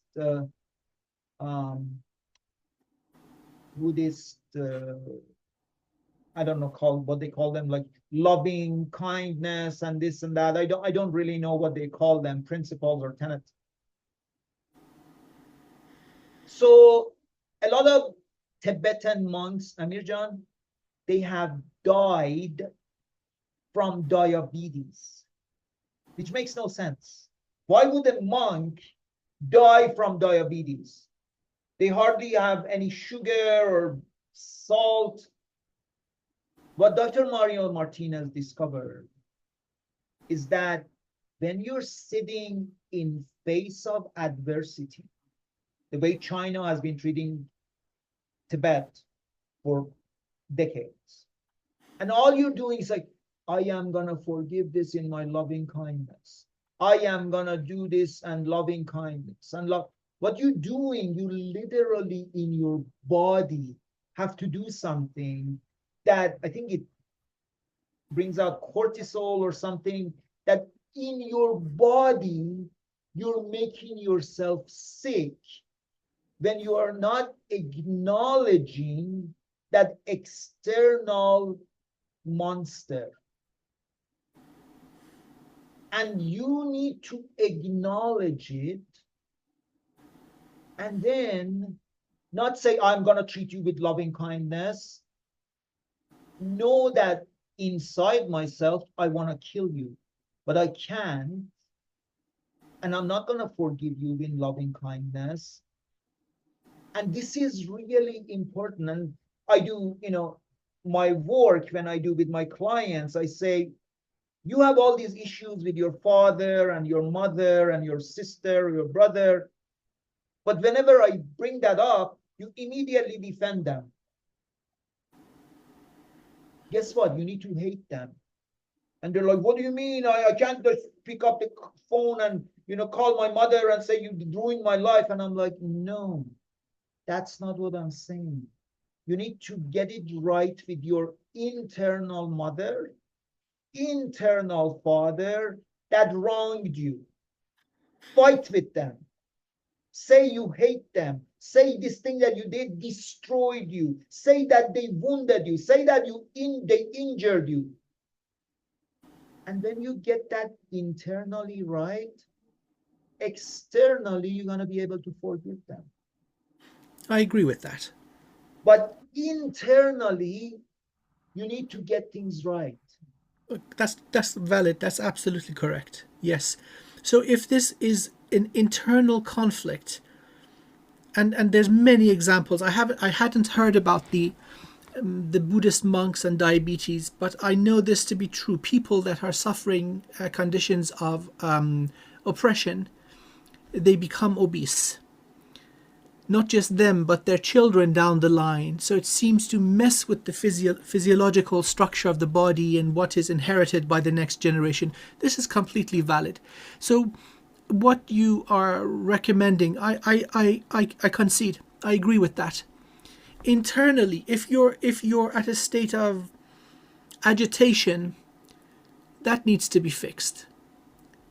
So your recommendation to at least play this out in your mind and have that struggle and conflict and confrontation and speak your truth with it and come to an acceptance that, okay, this is what this is, and then you can deal with the outside world in a better way.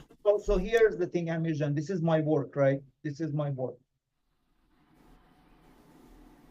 There are so many people out there who are programmed to become people pleasers. Because that's, hey, Matrix love people pleasers. It's great.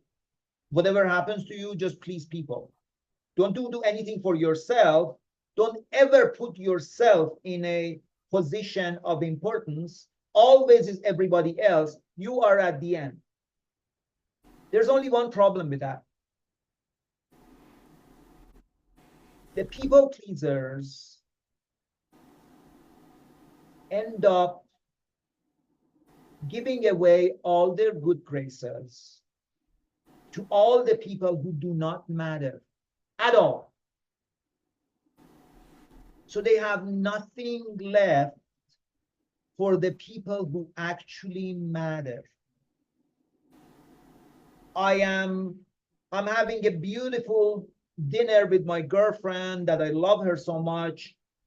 My next door neighbor calls me and he says, I'm gonna paint my room right now. I need you to come help me. Well, I'm having this wonderful dinner with my lovely girlfriend, but that guy, if I don't go now, he says I'm not nice, he won't like me.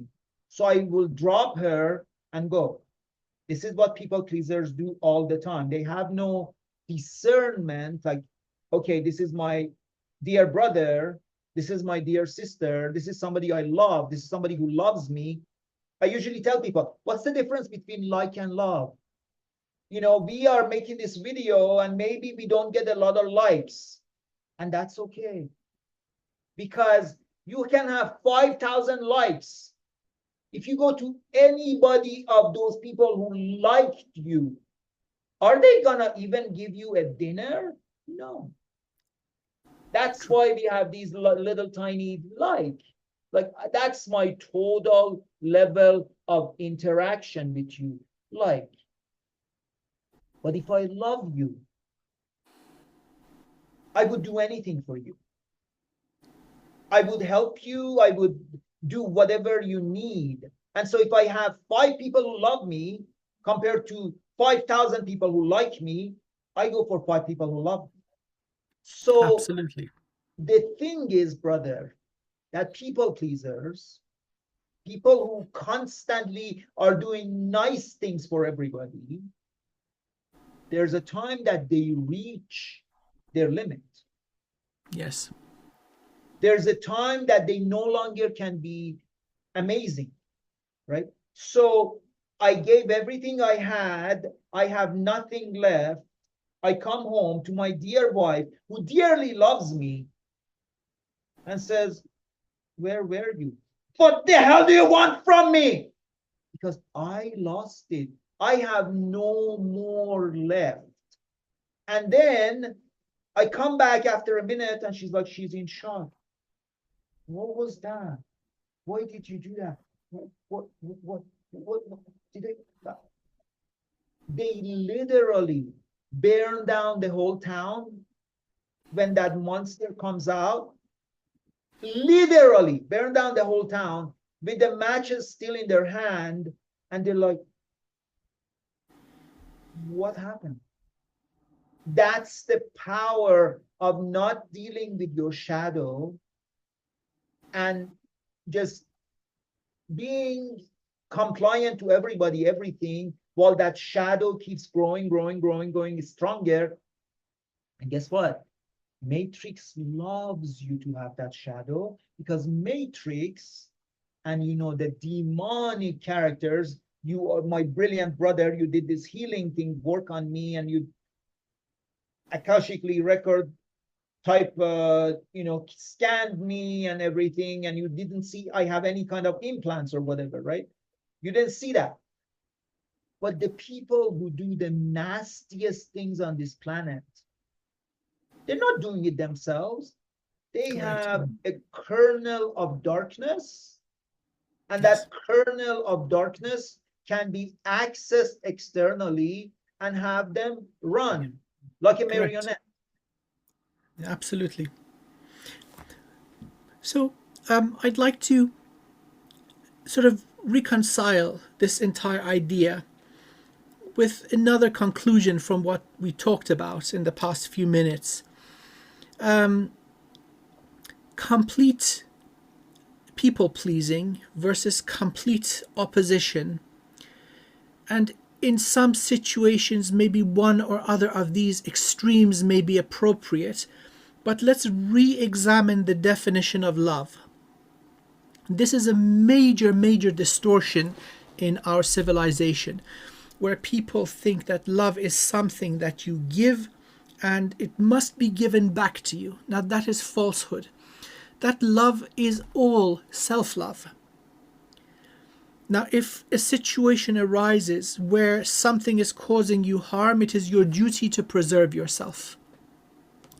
And then if acting in a loving nature doesn't compromise your well-being or your morality, you do so. And so in many of these cases, nobody forces anybody to go join a certain rally or donate generously from their finances or their time to certain causes, at least not at the current stage. It's not become mandatory.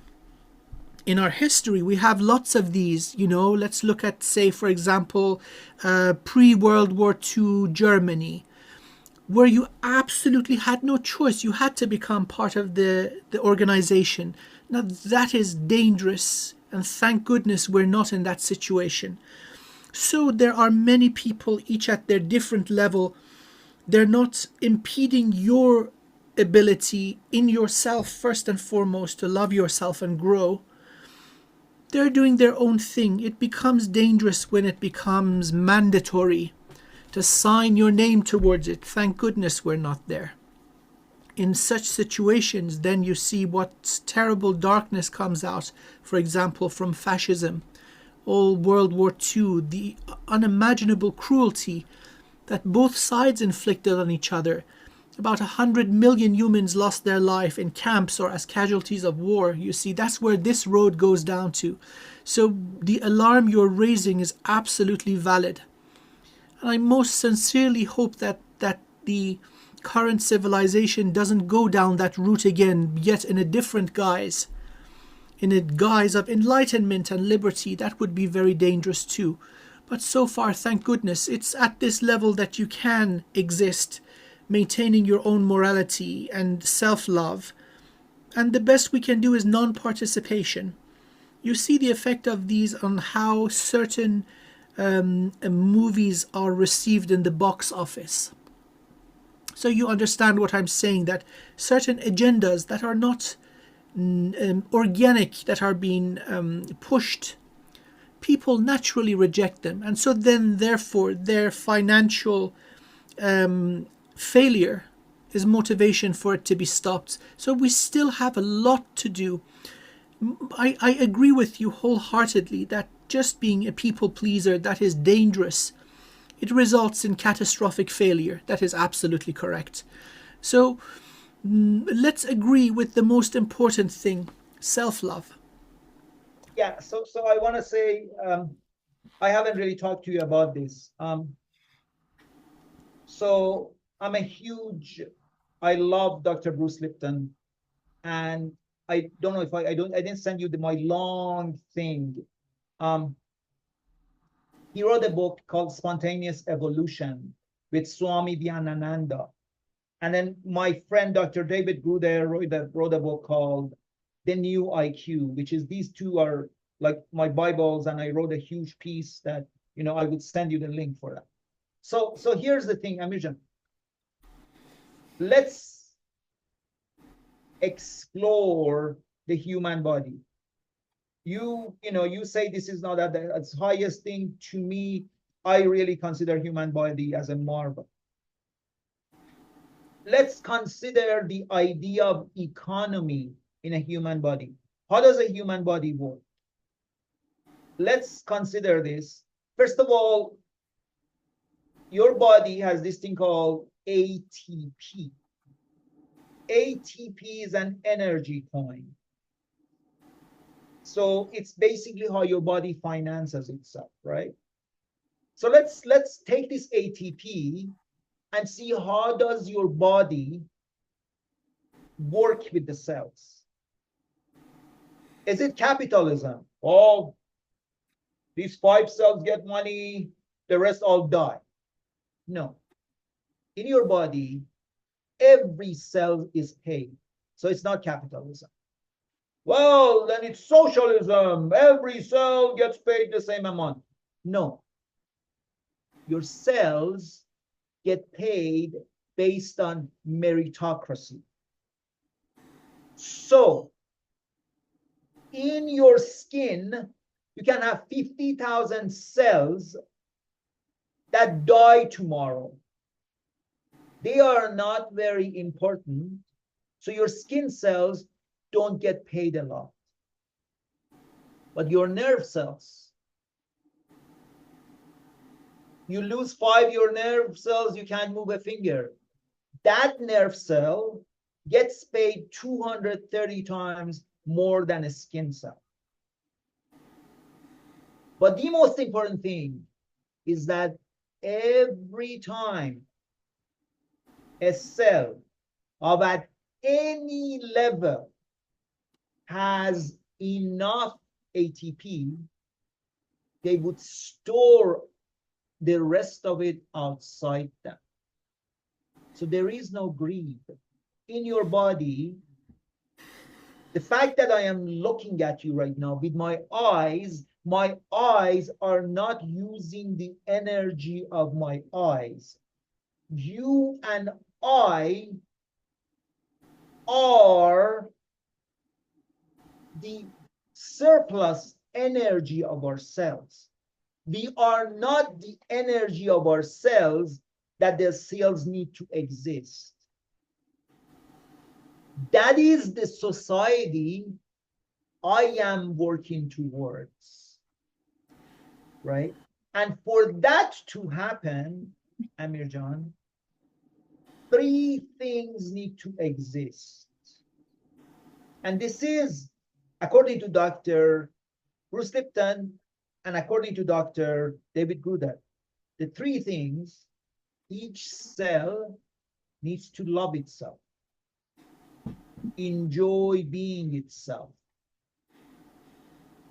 It needs to work well with its community, have connection, have healthy connection with the people and the cells around it.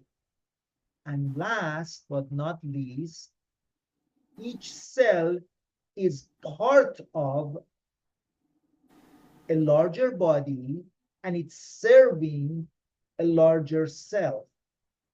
Now, what do you think? So there is oneness consciousness in every cell of your body has oneness consciousness. What do you think happens when a cell has separation consciousness? Cancer. You are one brilliant, smart cookie. Absolutely. Cancer is separation consciousness. And Dr. Elizabeth Sahtouris goes around the planet and tells the head of governments and corporations, you are the cancer of this planet. You are killing the planet and killing yourself. So that this self-love thing is at the core of everything. Because when you have that, then you can have, because what is greed? Why do you need stuff? Why do you need more stuff? It's a type of a fear. And that, the more self-love you have, the less stuff you need, the less people you need to please. Right? I agree with that. So we agreed on the first point, which is self-love.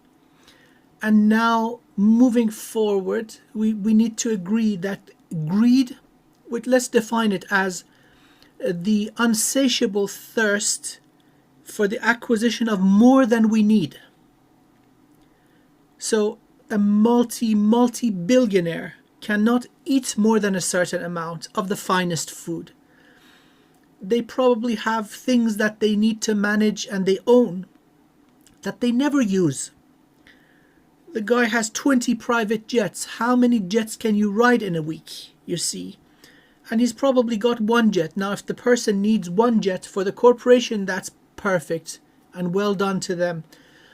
But then having 20 that sit dormant, not used, or having, say, 20 palaces, many kings and, heads of state all over the world are in this situation.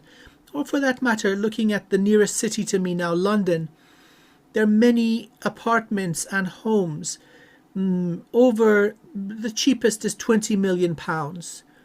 And you would see the same thing in big cities like New York or Tokyo. I want to say something, a couple of things here. Uh-huh.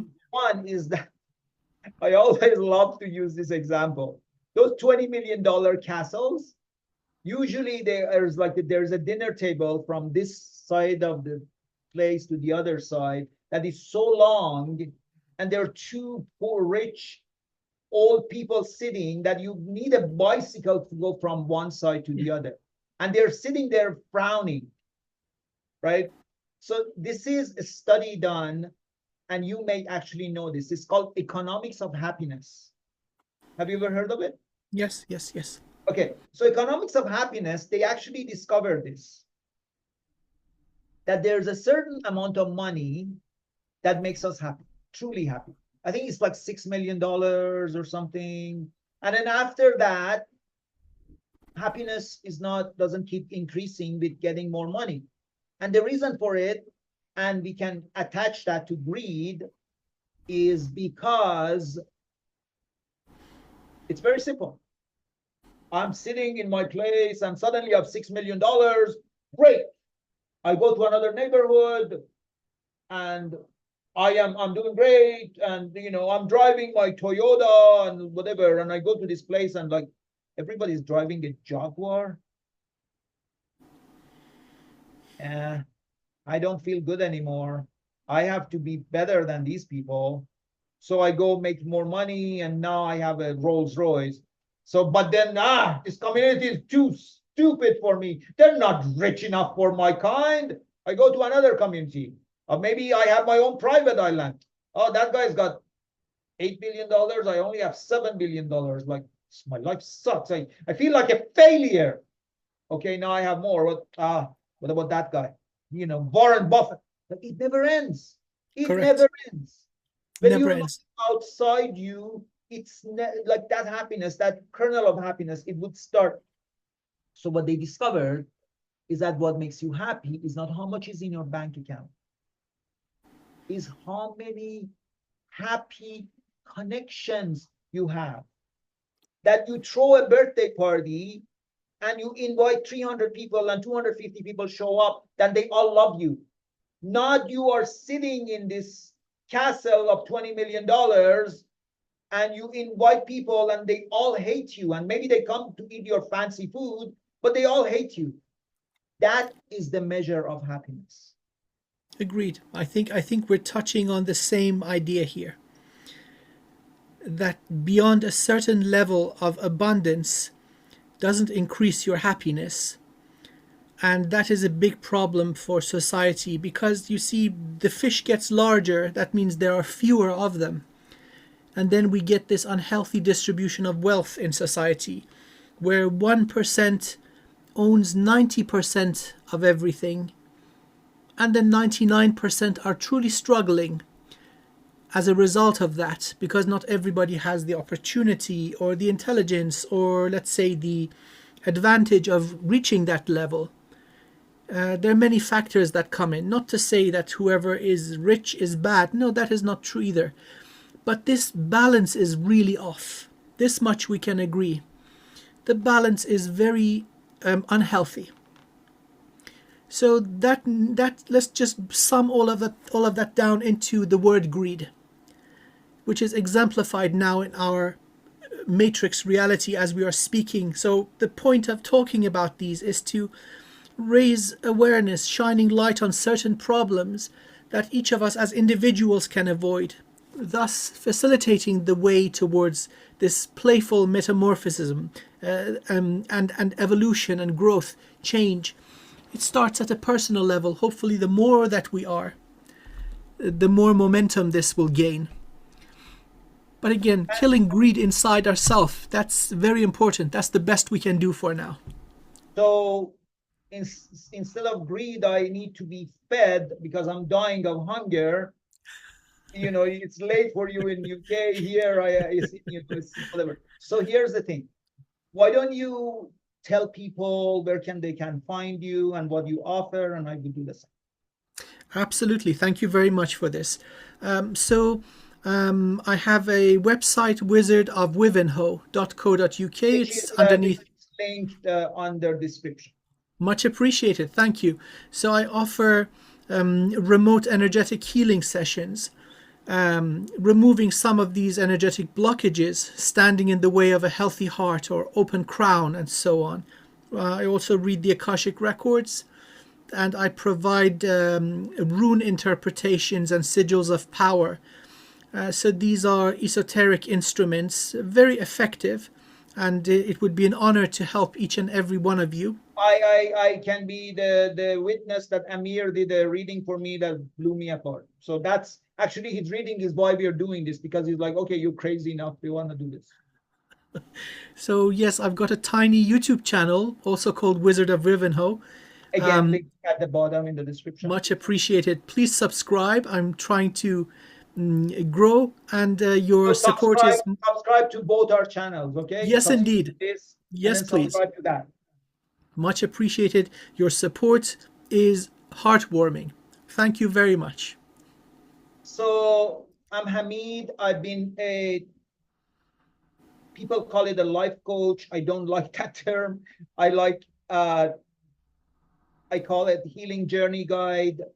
And I worked with internal family systems, kind of like I showed a little bit of what I do here in this sort of insanity that we did. And I did a little bit with Amir, not so much. We will do more. I will bug him later, and we'll do that some on him. So basically, the way I'm different from a coach is that I don't say, oh, I have a smoking problem, or I have a drinking problem, or I have a marital problem. I don't coach you how to fix that. I get you in touch with your most empowered self that can fix that problem for you. Because to me, I do not know what is best for you, nor what is the most expedient and the most sophisticated. I don't have any of that information. But there's a part of you, the wisdom, maybe it's another part of you 10 years from now, or in another reality, or another extra special spiritual whatever. I get you in touch with that, and Amir does that with Akashic record. I do that with my you go, and I get you connected to these parts, and then they will solve you. They will solve your problem. And when you're speaking from there, I have done this with people, and they're like, where did that come from? They completely are blown away at their own wisdom. And so yes, my site is also connected. My spirit guidance is linked here, and my little tiny YouTube channel is also here. Please subscribe to that. Please subscribe to this. Please come back and have more tea with us. We plan to do this. This is a process. As I wrote in the description, we are playfully metamorphosizing our playfully metamorphosizing channel. We don't really know what we are about. We are figuring out our DNA. We are figuring out our collaboration. Please watch this. I know, and what I want to say, and I didn't say this, that I believe in creating nutritious candy. I know that this work with Amir this is a lot of nutrition, 2 hours of this, but we will plan to be more playful and have humor, and Amir maybe does his Akashic record and make fun of them, or we make fun of that Amantis, and we would do it in lovingly and in reverence, but humor. And Yeah, I'm also a web designer, graphic designer. The link is there. But I think that's it, Amir Jan. This has been pretty crazy. And it's like, I don't know, 2.5 hours went like that. Yes. We will see how long it takes. I know you're ready to go more. I'm like, I'm dying here. I'm hungry. And Well, long may it live. And the intentions are correct. To do something beneficial and enjoyable for the esteemed audience. It comes from the heart. May it find its way to the heart. I'm gonna make fun of Amir's steam. I'm saying we're gonna bring up the steam in your room, right? This is a steamy conversation that gets you steamed. And we love you. And please share this, comment, tell us, what you like, and may the exploration continue. Thank you, Yes, dear indeed. brother. Yep. Have Thank a you good so day. much. Thank you. Okay, Love you very much. bye Thank bye. you. Bye.